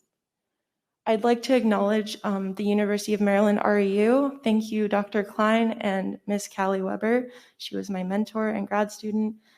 The research that I did here was amazing. And I'd also like to thank Morgan State University and the Astronaut Scholarship Foundation. Thank you so much for this opportunity. I'm so happy to be here. Very nice. Thank you. All right, who has a question? Go ahead. So I know that you were looking at oxidative phosphorylation, and so I know that that process is impacted by cellular stress or just stress overall. So I know here you were looking at males and females. Right. I'm wondering in future trials if you're interested in looking at other demographic information such as race or socioeconomic status, because those may also impact stress and this oxidative phosphorylation. So I was wondering if you were interested in looking at that in the future. Right. Thank you for your question. Racial health disparities are actually really important research and health disparities in general. And Black women specifically are a very understudied group or demographic. So I'd love to see this research studied in the future. I think it's extremely necessary. So thank you for your question. Unfortunately, we were out of time. So if you two could connect on the question later, that would be fantastic. Well, thank you. That was fantastic. Really appreciate it. All right. Next, we would love to welcome Lauren Davis from Clemson University. Quantitative imaging of pore collapse in polymeric surgical mesh during physiological loading. How's that, huh? Very good. Mm-hmm. There's like a bug right in my face. I saw it for a second. Right? All right. All right. Go ahead, Lauren. So apologies here for the small print on the poster. I know it would be a little difficult to read.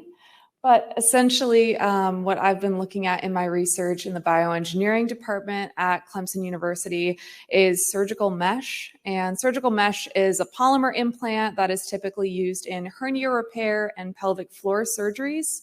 There are a lot of complications associated with this mesh, especially using synthetic materials like polypropylene and polyethylene.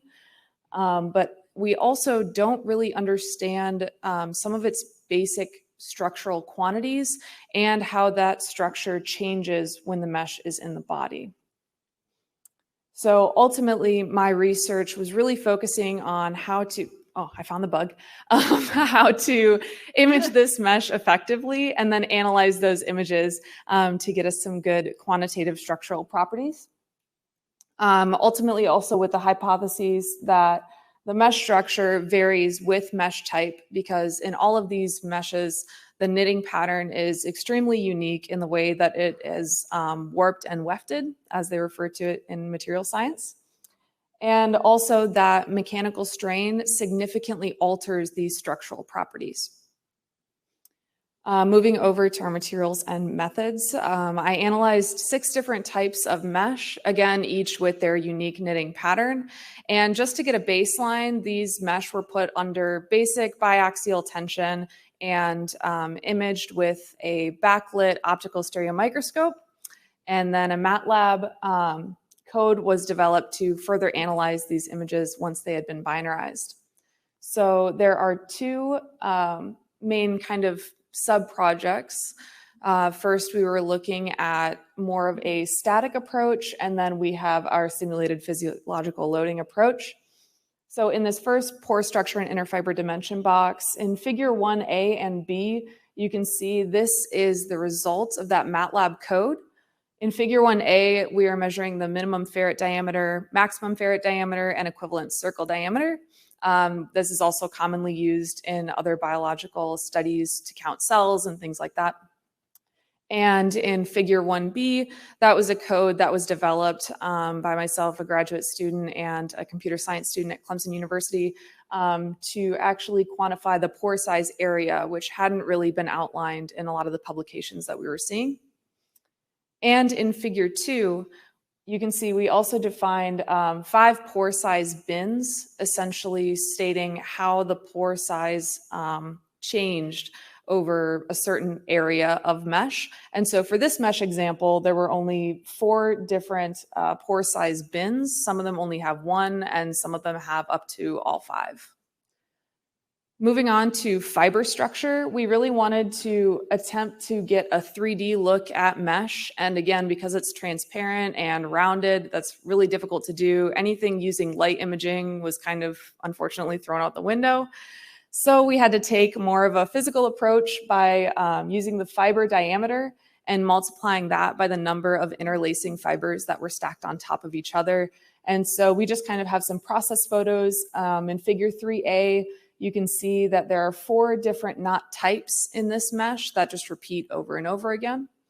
And in figure 3B, you can see some of the path tracing that we tried to use in order to count how many of those fibers were stacked on top of each other.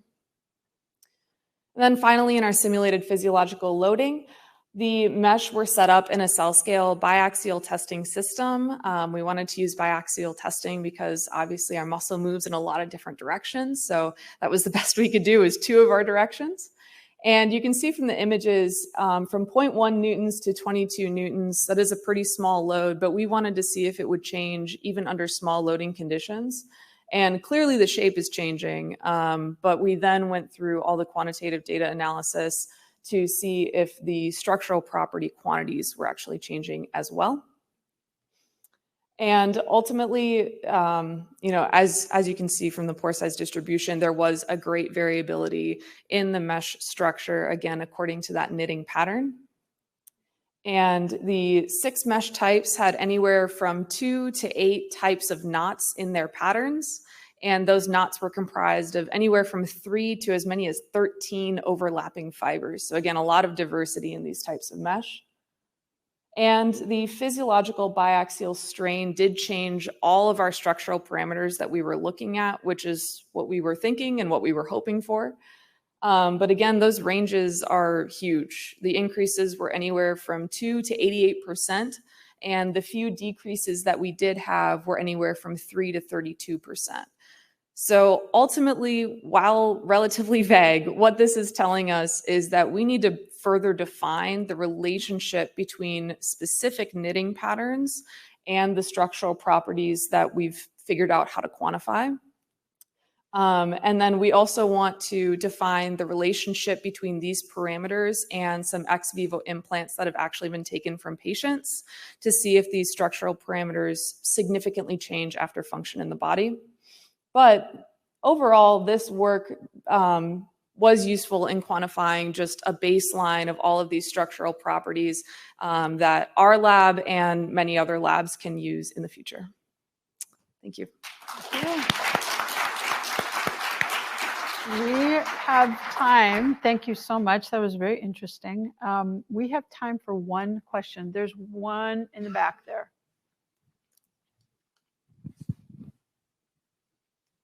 Hi, so I have some experience in topology and knot theory, and I know that some of the applications of this are in protein folding and similar structures. So I wondered if there was any topological or mathematical approach that you took to defining similarities between various mesh structures. Yeah, so we did want to, we were actually hoping for a collaboration with someone from University of Texas to look at that. Unfortunately, that was kind of nixed because of COVID, but we're very interested in looking at that in the future. All right, thank you. Thank you for the awesome talk. Yeah, thank you. Thank you. And for the other question, can you connect afterwards? Awesome. Very well done. Thank you so again. much. Okay. Next, we would love to welcome Madison Lang from the University of Rochester. Madison, I'm going to try partial meniscectomy. Did I do it close enough? And its effect on the risk of developing osteoarthritis.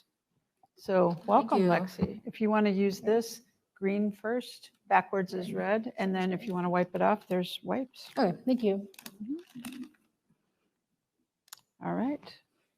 I have to hit this button. Come on. All right, thank you everyone. My name is Maddie Lang. I'm a rising senior at the University of Rochester. I'm majoring in biomedical engineering and minoring in mechanical engineering. Today I'll be talking about knees, especially a type of knee surgery called a partial meniscectomy, and how it affects the risk of developing osteoarthritis.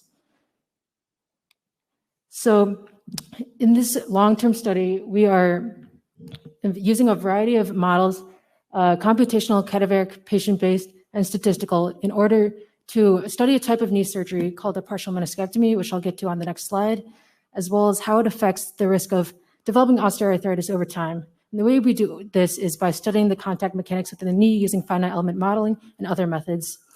So this is a NIH-funded study in collaboration with the Hospital for Special Surgery, as well as Ohio State and Kenyon College. So at the University of Rochester, we focus mostly on finite element modeling. So whether it be the generation of these models through segmentation or the analysis afterwards.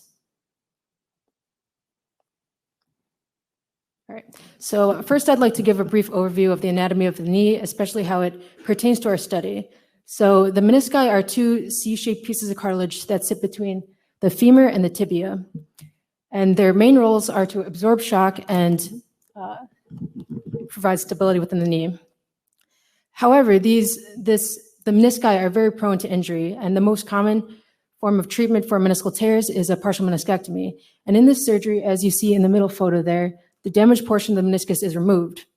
And while this can alleviate pain in the short run, it could also lead to osteoarthritis over time, as a big chunk of the meniscus is missing afterwards, as you can see in the right photo. So for those who aren't familiar with the finite element process, these are 3D computational models that allow us to see the contact mechanics results, such as stresses and strains within the knee joint. So there are three main inputs to these finite element models, and this is where I focus my work mostly on. So one is material properties, 3D geometry, and loading conditions. And so today I'll briefly be going over 3 separate projects that I've been working on this summer that pertain to each of these inputs. They're still in the process, so I'll be going over the methods mostly, and we're still gathering results. So for first input was the material properties, and this is where we run a thing called a sensitivity analysis. So as you see in the top right photo, there's several different structures within the knee, and they all have different material properties. So while we can have a general sense of what the material properties are for each structure, we don't really know, so this is where we run the sensitivity analysis. And here we run hundreds and hundreds of different models, each with different material property combinations. And from this, we could kind of get a sense of, first, what changes in what structures cause the greatest effects. And second, we also have at HSS, which is another place we've been working with, they use cadavers, and we could be able to compare our finite element models with the cadaveric data to see which would be closest. And then the second input was the 3D geometries, and this is where our second project comes into play. So a colleague and I have been measuring a whole bunch of dimensions of the knee, as you see in the bottom right photo, for dozens and dozens of different subjects. From this, first we're trying to establish, one, what are normal geometries for all those different dimensions? And two, what can we establish intrameniscal relationships? So for example, if we're missing a portion of the meniscus after partial meniscectomy, could we use this relationship to be able to predict the intact geometry? So from our preliminary results, we were hoping to find that this relationship would be the same for all subjects or similar, that would be able to use a general finite element model for all subjects. However, what we have found is that this relationship isn't the same, and this suggests mostly that you need to use a patient-specific finite element modeling process for each to provide the right individualized care. And then the third input for the FE models was loading conditions, and this is where our third kind of side project has come into play. So we've been establishing a joint coordinate system. I've been working on the tibia, although one of my colleagues has been working on the femur. And for this, ideally when establishing this coordinate system, we'd have a full tibia to be able to kind of define the axes on which we want to define the loading conditions. And however, in our studies, we have cadavers or we have MR images that don't have the full leg. So our goal really with this one is to see, can we still establish it in its consistent and correct coordinate system with just the minimal bone that we have. And then lastly, so we're still in the process. So with our projected results and with this whole process overall, we're trying to develop the final element process to be able to provide individualized care, not only for meniscal tears, but also other biomedical applications. Thank you, and I'll gladly take any questions. Nicely done. So we have time for about one question. Let's see how this goes. Hi, you went over it a little quickly, but I was wondering if sorry. you could go into it maybe a little deeper. But for the material properties, was it all like purely experimental cadaver data, or did you simulate with like hydroxyapatite structure, or where did you get the material properties from? Oh, so we had kind of a general range of what the material properties are, such as like Young's modulus and Poisson's ratio for all the different structures. I guess I could go back. I guess I can. So we mostly focused on those type of material properties, and then like spring stiffness for the meniscal attachments. So we got that from the literature, and then conversely, we have the cadaveric studies on a separate set, like a separate type of our project, because it's like a huge project. And from there, we're able to compare our FE models outputs with the cadaveric studies from the other part of the project. I'm not sure if that totally answered your question. Thank you. Thank you very much. Thank you. Excellent presentation. And next, we'd like to welcome Reese Dunn from Mississippi State University. And we're going to talk about transcranial photoacoustic simulations for pre-surgical planning. Huh? Is that pretty good? Yes, perfect. Yeah, the go is front. Yeah, the green. Perfect. All right. So go ahead and get started. All right. Hi, everybody. My name is Reese Dunn, and today I'm going to be presenting about the comparison of compressional and elastic transcranial photoacoustic simulations for pre-surgical planning.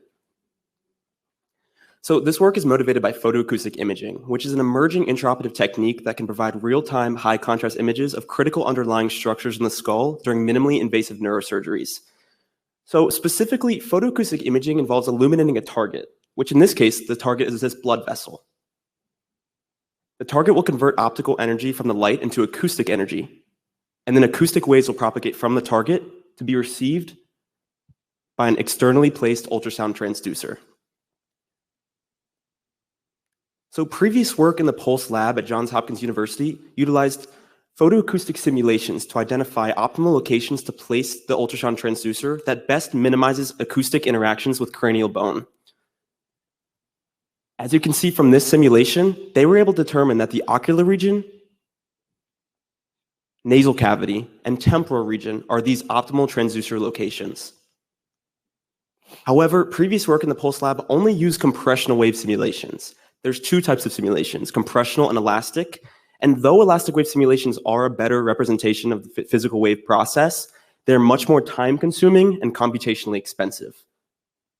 Therefore, the overall goal of this work is to compare compressional elastic wave simulations to determine if the time-consuming, memory-intensive elastic wave simulations are necessary to improve preoperative planning for transcranial neurosurgical guidance.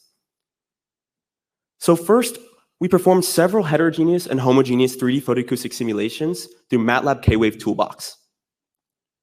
We received signals from 3 different transducer locations: the ocular region, nasal cavity, and temporal region. So we ran these simulations, recorded our sensor data, and then beamformed the sensor data to obtain our photoacoustic images as shown below. So what I want you to do is qualitatively compare the photoacoustic images for both compressional and elastic simulations. As you can see, the photoacoustic simulations between compressional and elastic simulations, the differences between them are minimal for all 3 anatomical regions. And now I want to quantitatively compare the 2 simulation types. And to do this, we calculated the contrast, CNR, SNR, and GCNR of our beamform images to assess target visibility. And to do this, we defined regions of interest in the shape of ellipses and placed them on our photoacoustic target and 20 millimeters above our target.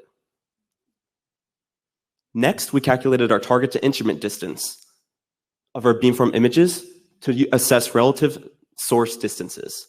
So realistically, a surgeon is not just going to see the photoacoustic target in the beamformed images. They'll also see the tip of their surgical drill that they're using. So we simulated this, as represented by these blue dots in these upper regions. And after we beamformed the images and obtained our photoacoustic images, you can see that these blue lines represent our measured target to instrument distances. And finally, we computed axial and lateral resolution of our beamformed images to estimate target size by calculating the full width at half maximum of our axial and lateral profiles as shown by this red line in our graph. Okay, so now for the results. We're going to be comparing our values between compressional and elastic simulations. And as you can see, for our contrast, CNR, SNR, and GCNR bar graphs, the differences between the simulation types for these values are all very minimal. Next, let's look at target to instrument distance. The black dashed line in this graph represents our ideal one-to-one ratio between the measured drill distance and the actual true drill distance. We are striving for sub-millimeter accuracy in all of our results. Therefore, the gray dashed lines represent our +1 and -1 millimeter boundaries. And as you can see, all of our data points are within these boundaries, showing us that we do maintain sub-millimeter accuracy. The circles represent our target to instrument distances for our compressional simulations, and the triangles are our target to instrument distances for our elastic simulations. So it may be a little hard to discern between the circles and the triangles because they're virtually right on top of each other. But this further proves my point that the differences in target to instrument distance between the simulation types are in fact minimal. Therefore, compressional wave simulations are likely sufficient to identify and predict target visibility and target to instrument distances. Next, let's look at axial resolution. As you can see in the bar graph, the differences in axial resolution between the simulation types are minimal. However, this is not the case for lateral resolution. The differences in lateral resolution between the simulation types are not minimal, as you can see by the 1.27 millimeter difference in the nasal cavity, which does not maintain sub-millimeter accuracy. So to determine which simulation type is better at measuring lateral resolution, we now want to compare our heterogeneous and homogeneous values for lateral resolution between the simulation types. And as you can see by the dark blue and light blue bars, the homogeneous and heterogeneous elastic simulated values are closer together than they are in compressional simulations. So this tells us that elastic simulations may be necessary for determining the true size of the target. So in conclusion, compressional wave simulations which save ample time and memory are likely sufficient to identify and predict target visibility and target to instrument distances. However, elastic wave simulations may be necessary for determining the true size of the target with sub-millimeter accuracy due to the 1.27 millimeter better lateral resolution than compressional simulations in the nasal cavity. So we've done the work to show what simulations are needed and when they're needed. And now we are proposing a plan for simulation-based photoacoustic guided surgery. And in this plan, there will be intraoperative photoacoustic image guidance, but to get to this point, simulations are critical to determine these optimal transducer locations before the surgery takes place. If simulations are not used, here is a surgical timeline. A preoperative CT scan of the patient is taken, and then the surgery begins. And the surgeon must experimentally determine these optimal transducer locations. This takes time away from the surgical procedure, as well as increases the time that the patient is under anesthesia and on the operating table. If simulations are utilized, however, then here's the surgical timeline. Compressional wave simulations will be able to quickly determine these optimal transducer locations before the surgery takes place. And then the surgeon will be able to use the preoperative CT scan as well as the simulation results to craft a surgical plan. And then the surgery begins, utilizing real-time intraoperative photoacoustic image guidance to efficiently and safely execute the neurosurgery. Therefore, this is what we envision for simulation-based photoacoustic guided surgery. Here are my acknowledgements, and thank you so much for listening. Thank you. So interesting. Unfortunately, we're out of time for specific questions, but I would encourage everybody to check back with Reese during the next 2 days. So Reese, thank you so much.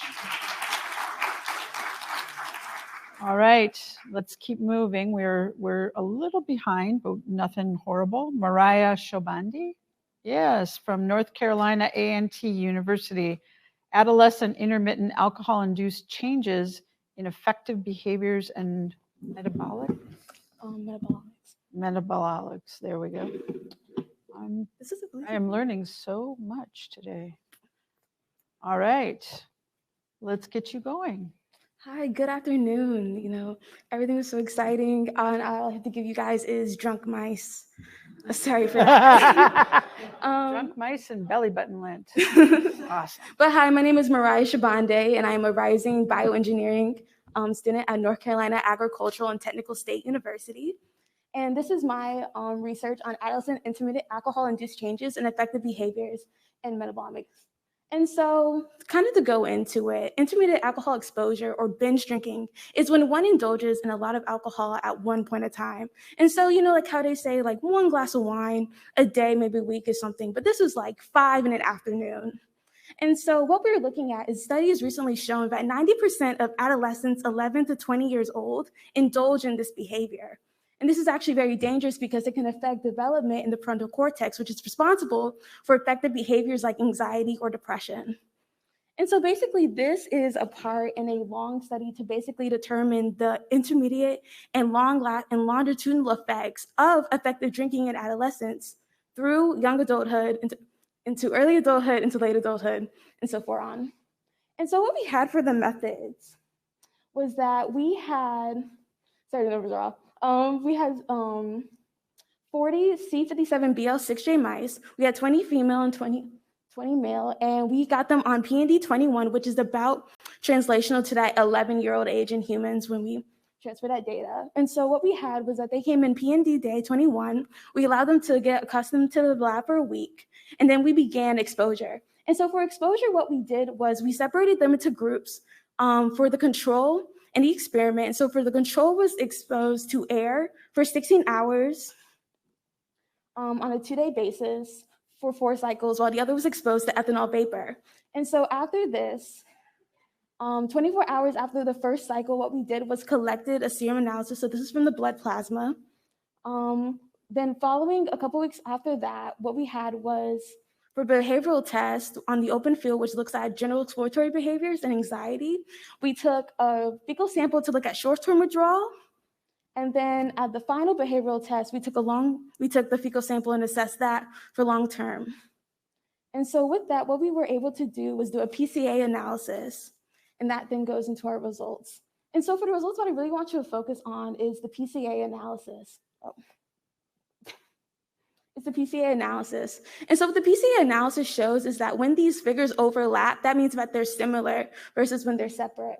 And so what we mostly saw within the short-term analysis was that the control male group was significantly different from both female groups and the ethanol-exposed males. And this is something that we can see in the upregulation of leucine. We can see this in the down-regulation of cholate, the upregulation of lipids and lipid protein, and others. In the short-term withdrawal analysis, again, we can see that the air control males are significantly different from both female groups and the male ethanol group. And again, that's just reflected within lactate, as you can see here, the upper of cholate, and glycol. I'm so sorry, the print is really small, but please follow me. These are all just amino acids, and glycocholate. And so the main difference what we saw that was really significant was that within the long-term withdrawal fecal analysis, what we could see was that the male control group was no longer significantly different than the other groups as seen before. But what we did see was an increase in total bile acid, which I'll get into in the discussion. But most importantly, what we saw with this was that, again, like within the serum, what we could see was that the male control group, I'm so sorry, y'all. It's hot. It's been a long day. Relax. Yeah. So again, like I was saying, what we could see was that the amino acids within the serum were found to be significantly lower in the ethanol groups compared to the male control group. And so with this, especially when we were looking at things like glycolysis, is that these may show an effect in the glycolysis pathway, which may be an indicator for why, which is actually common in those that are more dispositioned to have diabetes in the future. Similarly, what we were able to see was that the differences is that leucine and isoleucine were significantly different within the short and long-term analysis. And so what we wanted to see is that these might be markers that we can assess later when we compare this to the behavioral analysis that we conducted, to see if these can be markers to assess, to see if these may have effects on actual anxiety and depression that is mimicked in these studies. Similarly, what we were able to see was for long-term and short-term analysis, bile acid levels were seen to decrease in males, which would indicate a reduction in bile acid reabsorption, which can actually be seen in many liver, like alcohol-induced liver disorders that are reminiscent when looking at, I'm so sorry, y'all, when looking at alcohol-dependent liver disease. And lactate, we just saw that it was downregulated, and so but this may be something that's mimicked within alcohol abuse that is seen later in female studies. But mostly what we want to do further with this research is compare the two. A lot of the studies that we were able to see actually showed that in the behavioral aspect of it, while females may show anxiety and high levels of depression within the early stages of, while they don't show these stages within the early stages of withdrawal, these are things that come up long-term, versus for males who show high levels of anxiety and depression within the acute and immediate factors, but then this is not seen in the longitudinal effect. And so hopefully we'll be able to take this data and see what factors and what markers can kind of map that, and it kind of provide explanation for those effects. Thank you. Very nice. Just leave it up there. Thank you. All right, we have time for one question. One question. There's our question. Hi, good job. This is a lot of really great data here. So my question was, could the differences that you're seeing, I understand that you related a lot of this back to like anaplerotic stuff, I'm guessing, with the amino acids when you're talking about glycolysis, but could some of these differences be attributed to the differences in males and females, like activity for alcohol dehydrogenase and acetaldehyde dehydrogenase? Because that's well studied, right? So could the differences you see be attributed to that, like the way that we metabolize metabolism? That can be. Alcohol? The actual metabolic analysis is actually done by a different lab.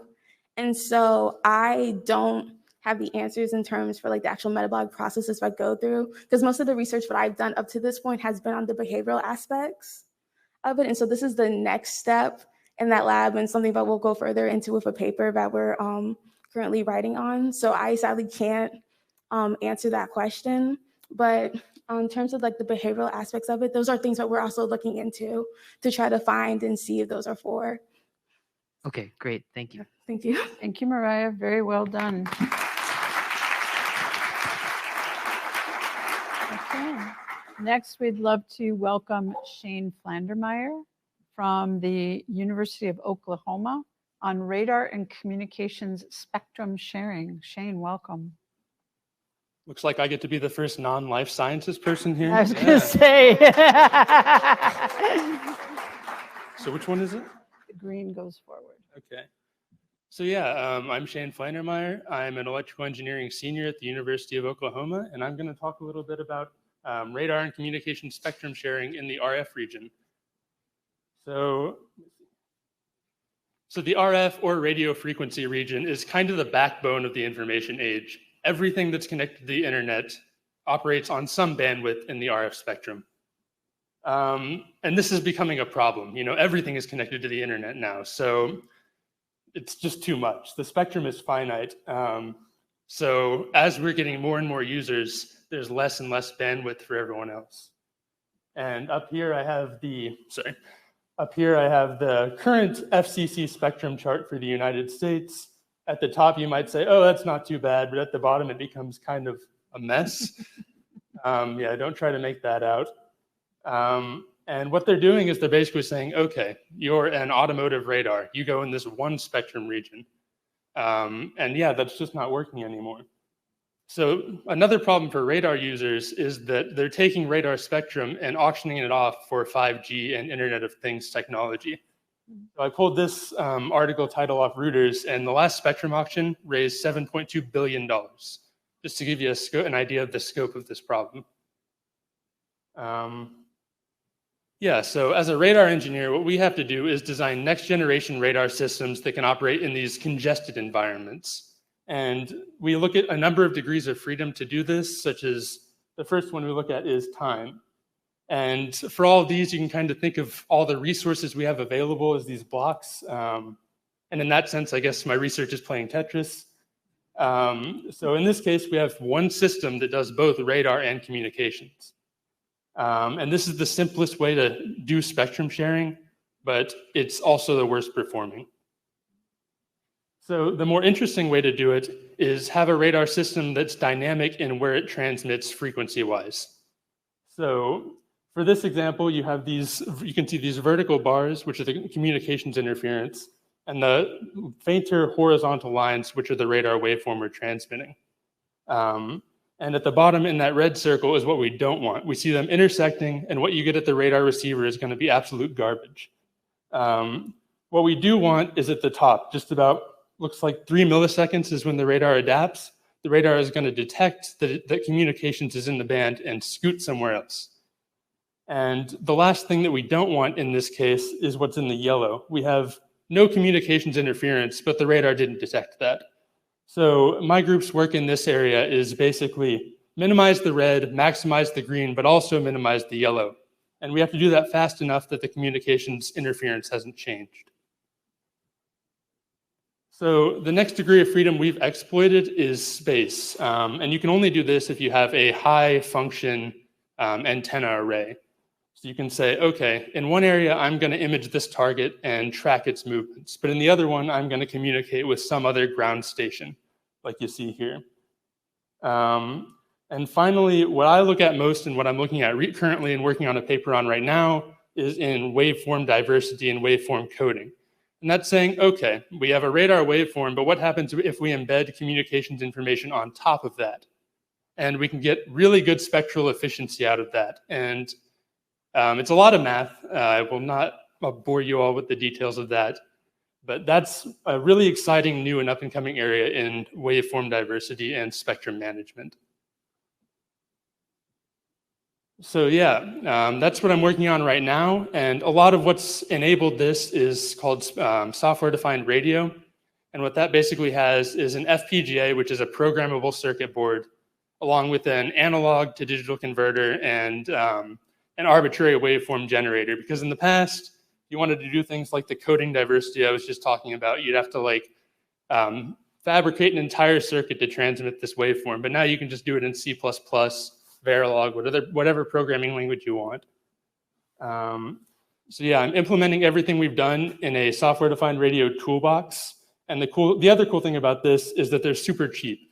Radar systems are millions of dollars normally. And these are, like this one in the picture, I think was 5,000. So you have to investigate trade-offs with that, but if you can make it work, that's a huge cost savings. Come on.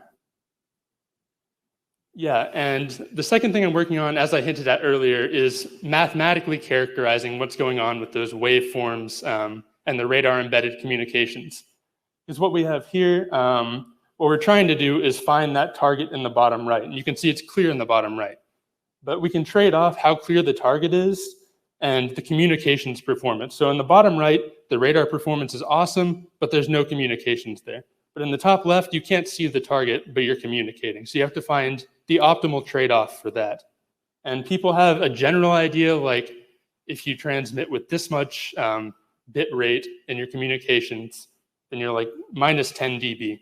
But that's just a guess. They're saying, okay, only on this system. So you have to test your system beforehand. And yeah, that's it. Thank you. Any questions? Thank you. All right, we have time for one question. There's a question right there. Oh, we're making you work with that microphone, sorry. So are there already radio systems that are like multiple radio systems that are sharing in frequency space, but they're like using orthogonal waveforms? Is that not already a thing, or is this like new?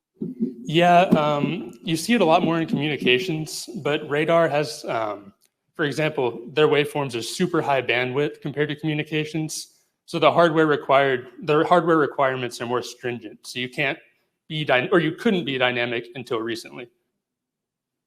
That makes sense. But yeah, it was already very prevalent in communications beforehand. All right, that's all the time we have. Thank you so much, very interesting. All right, next we'd like to welcome Samantak Pyra from Massachusetts Institute of Technology, Feeling Through Spacesuits. Indeed. Indeed. Should we call Richard Branson? You can go ahead and What is that now? enable. If anybody can click the enable, that would be awesome. What did I But do? while that's going on, hey everyone, my name is Smantak. I go to MIT, and I want all of you to just imagine for a second yourself in a spacesuit.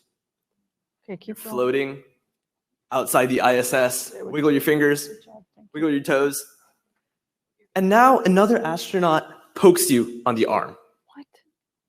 And if you're imagining the spacesuit, you might not realize that when they poke you, you actually wouldn't feel it. Because pressurized EVA spacesuits are almost like wearing a pool floaty. You've got a pressurized region, and so sensation is harder to transmit and detect. So that's why I wanted to go ahead and try to innovate on feeling through spacesuits. There we go.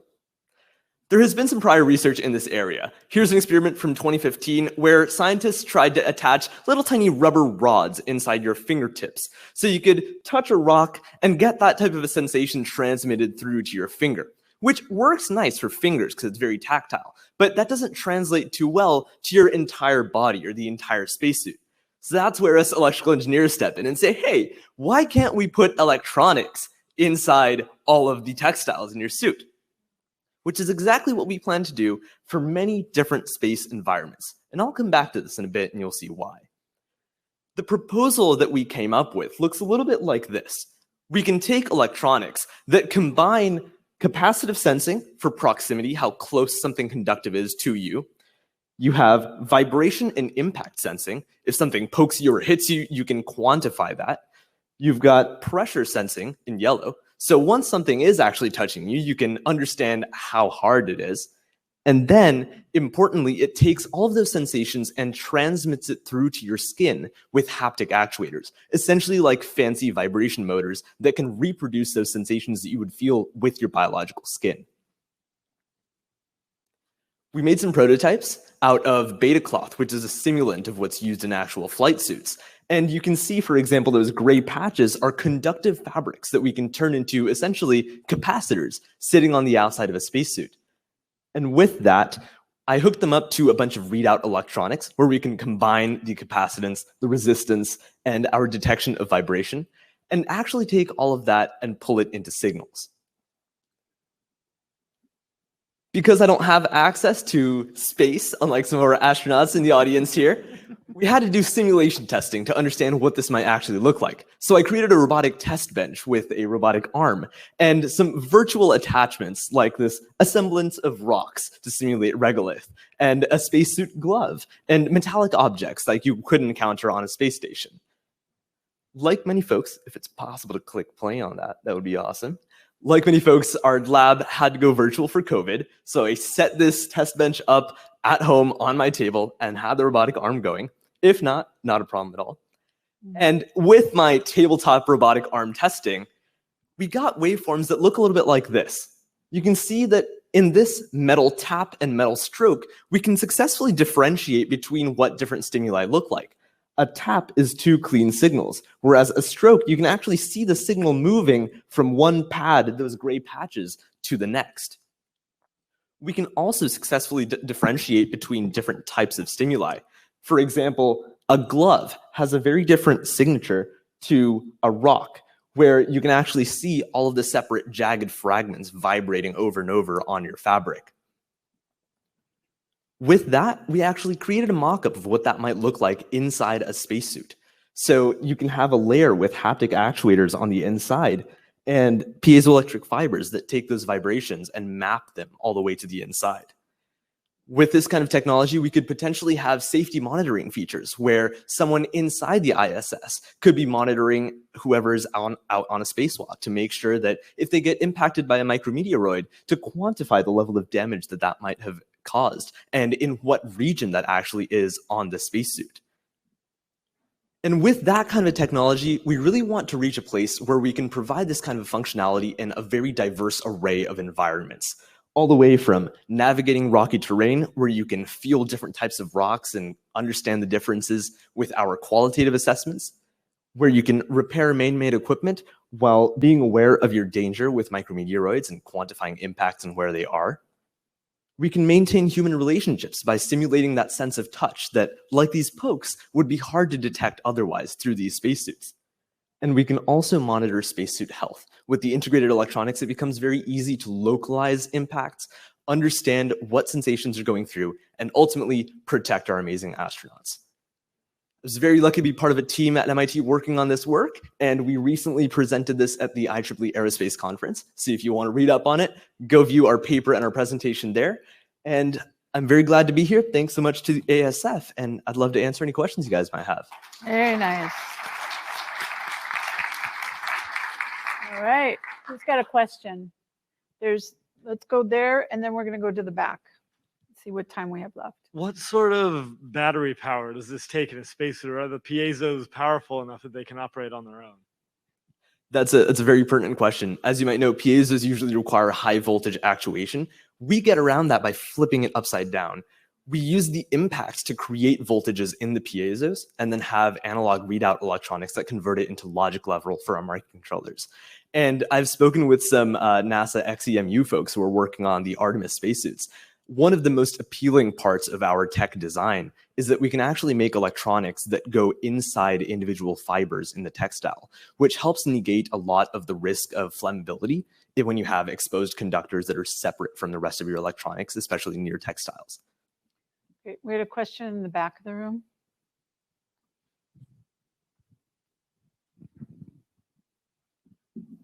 So that was an awesome talk, but I wanted to ask about the structural integrity of these components, and B, the cost efficiency of something like this, of putting it on your entire body, right? So what can you say in response to that? Yeah, two portions, robustness and scalability. For robustness, we've done significant testing, for example, machine washing some of this stuff and seeing how it holds up. And granted, that's nowhere near the level of actual space flight, but we're getting into a place where once we can integrate it directly inside the textiles, they can get pretty durable. And that's the goal. On the second part of scalability, it's definitely going to be a phased approach of targeting some of the critical regions. For example, you might want to have more impact detection on your life support systems, and you might want to have more touch sensation near your arms and hands.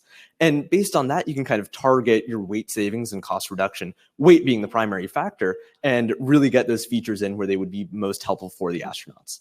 Awesome. Thank you. Thank you guys so much. All right. Thank you very much. So Justin, we have a teeny technical issue with yours because it's a PDF file. Yeah. Is that possible to slide through? There's no slide view for it. Or is there a way to project it and then just slide Yeah, let's try this. No. No, we have a little teeny tiny problem, but we'll fix it. One moment, please. Processing. We have a PDF file. Yeah.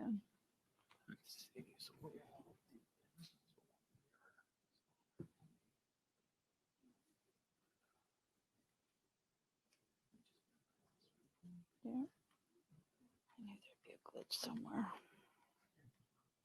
We're doing pretty good. Almost on time. And then can you unmirror for the next one? Yeah. Okay, thanks.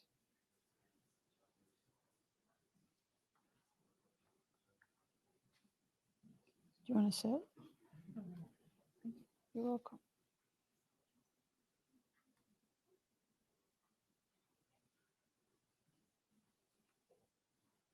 They're all just so quiet. They're waiting for this. Justin, they're waiting for you.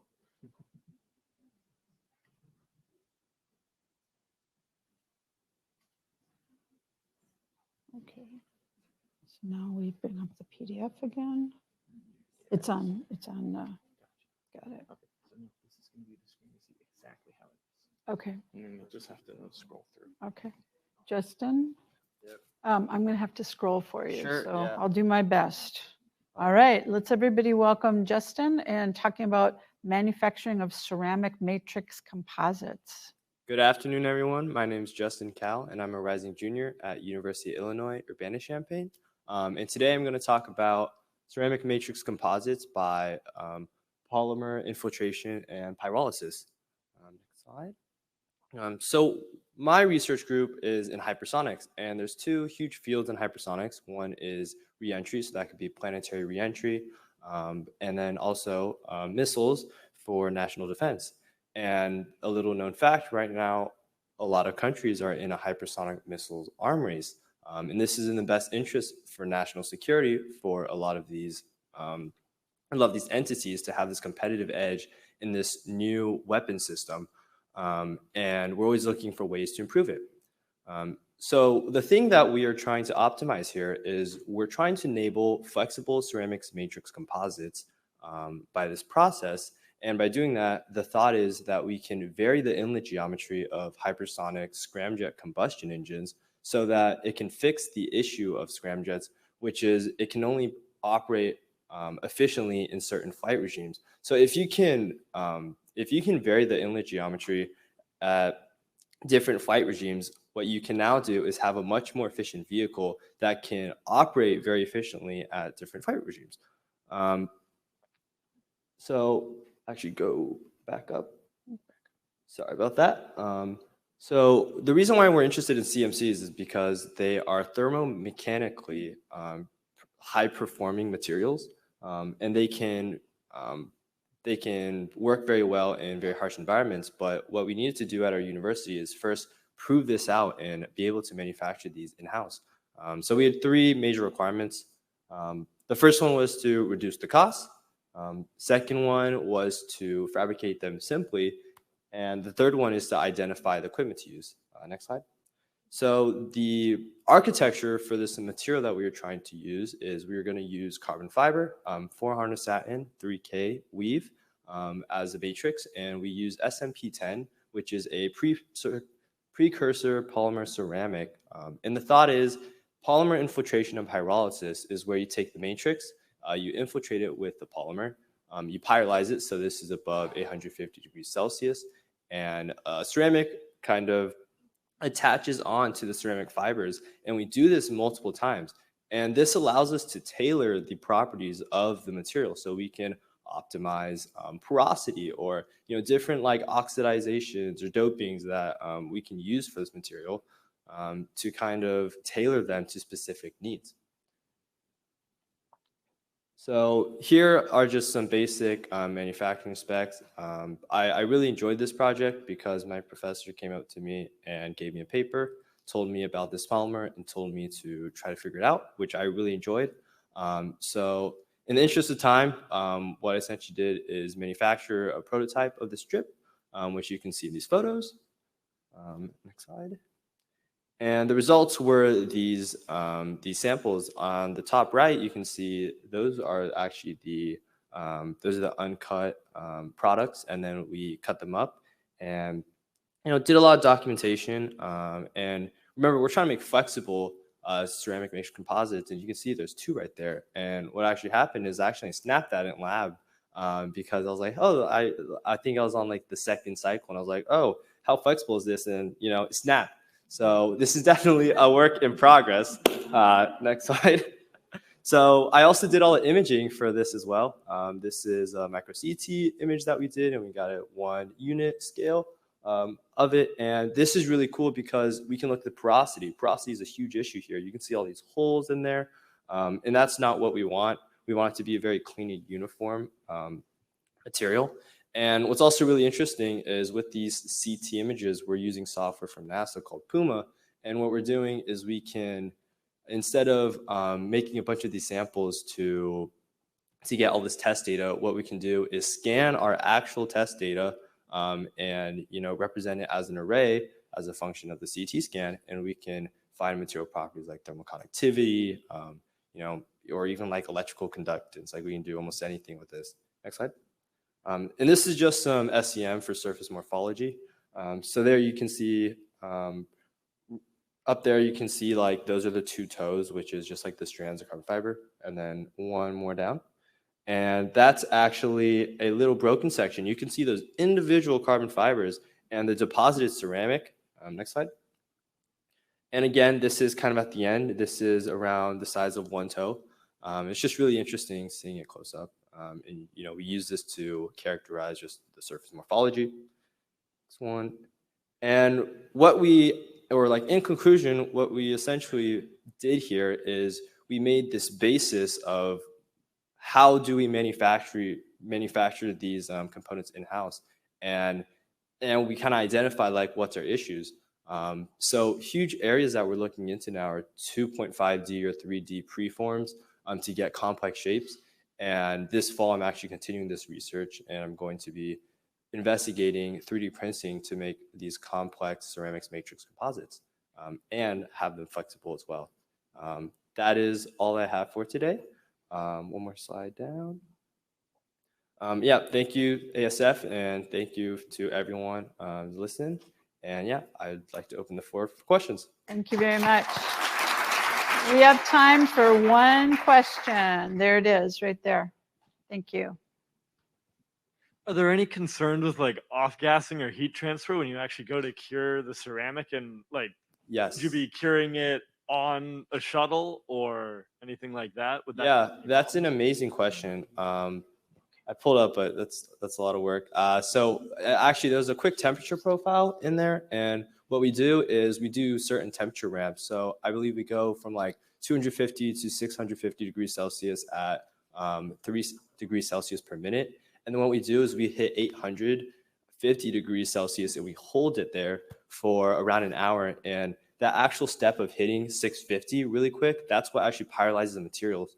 Then once it's outgassing this hydrogen, which is also kind of dangerous when it's that hot, which is why we do this in an inert environment.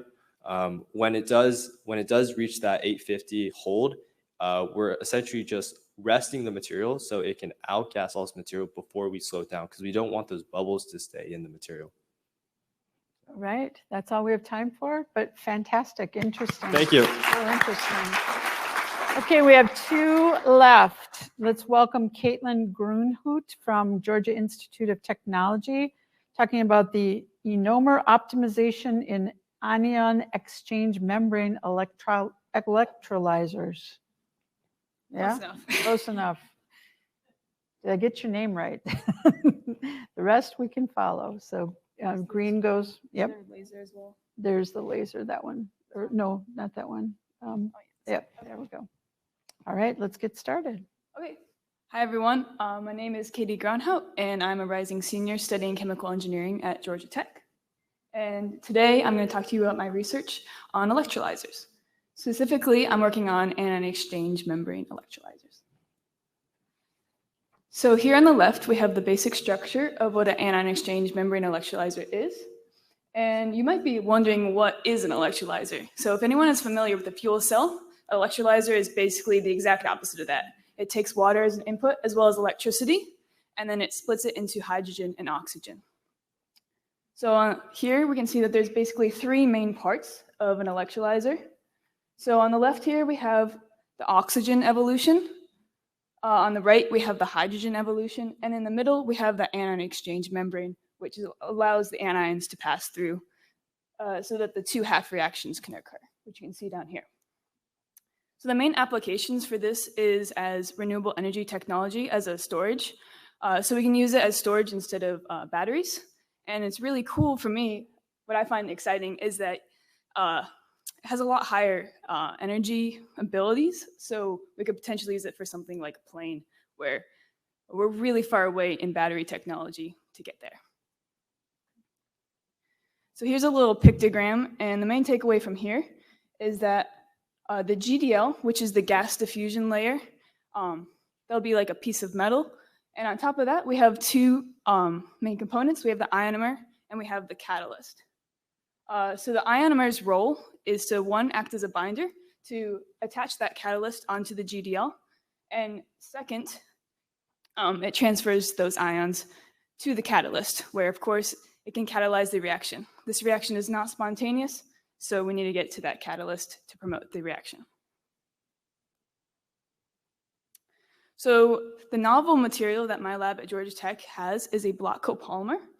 And I like to think about it as two blocks. So we have block A, which is a hydrophilic block, and block B, which is a hydrophobic block. So we have synthesize many of these ionomers. And you can see on the left, we have our graph. We have voltage on the left, and in all these tests, we're supplying constant current. So the lower the voltage, the less power input, so the more efficient the device.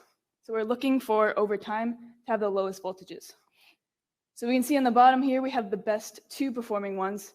And then on the top, we have some ones that are a lot higher voltage, so a lot worse performance. So GTXX is showing the percent that is that block A, the hydrophilic block, which is also the block that is able to transport those ions. So we might expect initially that the one that is GT100, 100% able to transport those ions, might perform the best. But unfortunately, it's up here. Not what we were expecting. But we also see that the one with 0, with this all B hydrophobic, also performs poorly right here. And we're seeing that somewhere in the middle is really ideal. So why is that? We found that it was all due to water uptake. So because it's hydrophilic, not only does it promote that ion exchange, it also promotes swelling of the ionomer. And you see the big problem here is when we get that high IEC, we are getting over 1000% water uptake. And when we get that huge swelling, we lose contact with our catalyst, and that reaction can't proceed with low resistance. So our solution was to cross-link these ionomers together. So we used TMHDA, which you can read the full name there, in different amounts. So the 72, again, is that percent of the hydrophilic group. And then the 5, 10, 15 is the percent of that ionomer added in a mole percentage. So you can see by adding just a little bit of that crosslinker, we're reducing that water uptake back to a reasonable level.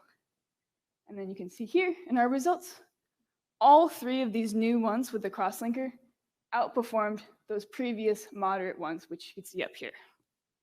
So we were able to balance that IEC as well as the water uptake and get optimal performance. So this work is actually a little bit older because it had to be something that was already published. The current work that's going on is mostly due to that durability of these devices. We want them to last thousands and thousands of hours so that we can use them in commercial applications. Additionally, we want to keep reducing those costs. Again, if we want to commercialize them, they need to be cheaper than batteries, right? And then, of course, always decreasing that overpotential. We're always looking into new ways to do that. Because the lower that overpotential, the more efficient and the less energy wasted, and the more exciting the work. So I want to acknowledge my lab as well as our funding from H2 at Scale by the Department of Energy and all my mentors listed here. Thank you. Thank you. Any questions? Who's got a question? In the back, sorry. Thank you. I'm asking all the questions today. I've worked on green hydrogen, blue hydrogen projects, and I want to know how scalable you think this solution is relative to other green and blue hydrogen projects that are ongoing right now. Yeah, so that's a great question. So this is a new type of technology that hasn't been as well explored as other electrolyzers. So there's the, so this one's the anion exchange membrane. We can also have the hydrogen exchange one instead, the cationic exchange one.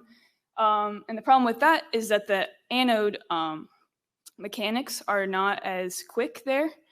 And then the problem with, they also have a liquid-based one, and that one leaks. So those are 2 problems that this one solves. When we have that proton exchange instead, we have worse kinetics. And then when we have the liquid-based one, we have leaking, which causes lots of problems. So this one has the most promising solution out of those 3, which are the 3 that I'm knowledgeable in. Okay, thank you. Thank you very much. Well done. Very nice. So one more person, and I think we should give Lily Zhang from Massachusetts Institute of Technology a round of applause for being last. It's a tough spot to be in. So we're welcoming Lily remotely on the use of satellite observations to fill gaps in the Haley Station total ozone record. Hello, Lily. Welcome. Hello, it's good to be here virtually. All right. Go ahead and get started. Yeah, so hi everyone. My name is Lily. I'm a senior studying climate science at MIT, and today I'll be discussing how satellite observations can be used to fill gaps in the Halley Station total ozone record. To start off, ozone is a really important gas in our climate system because there's a high concentration of it in the upper atmosphere, specifically in the stratosphere, and this is what's known as the ozone layer. The ozone layer plays a major role in blocking incoming solar radiation, in particular harmful UV from the sun. And the Dobson spectrophotometer is this instrument that's capable of measuring total amounts of ozone in the atmosphere. In particular, the Dobson instrument at the Halley Research Station in Antarctica is very significant because this was the data set that actually led to the discovery of the Antarctic ozone hole in the 1980s.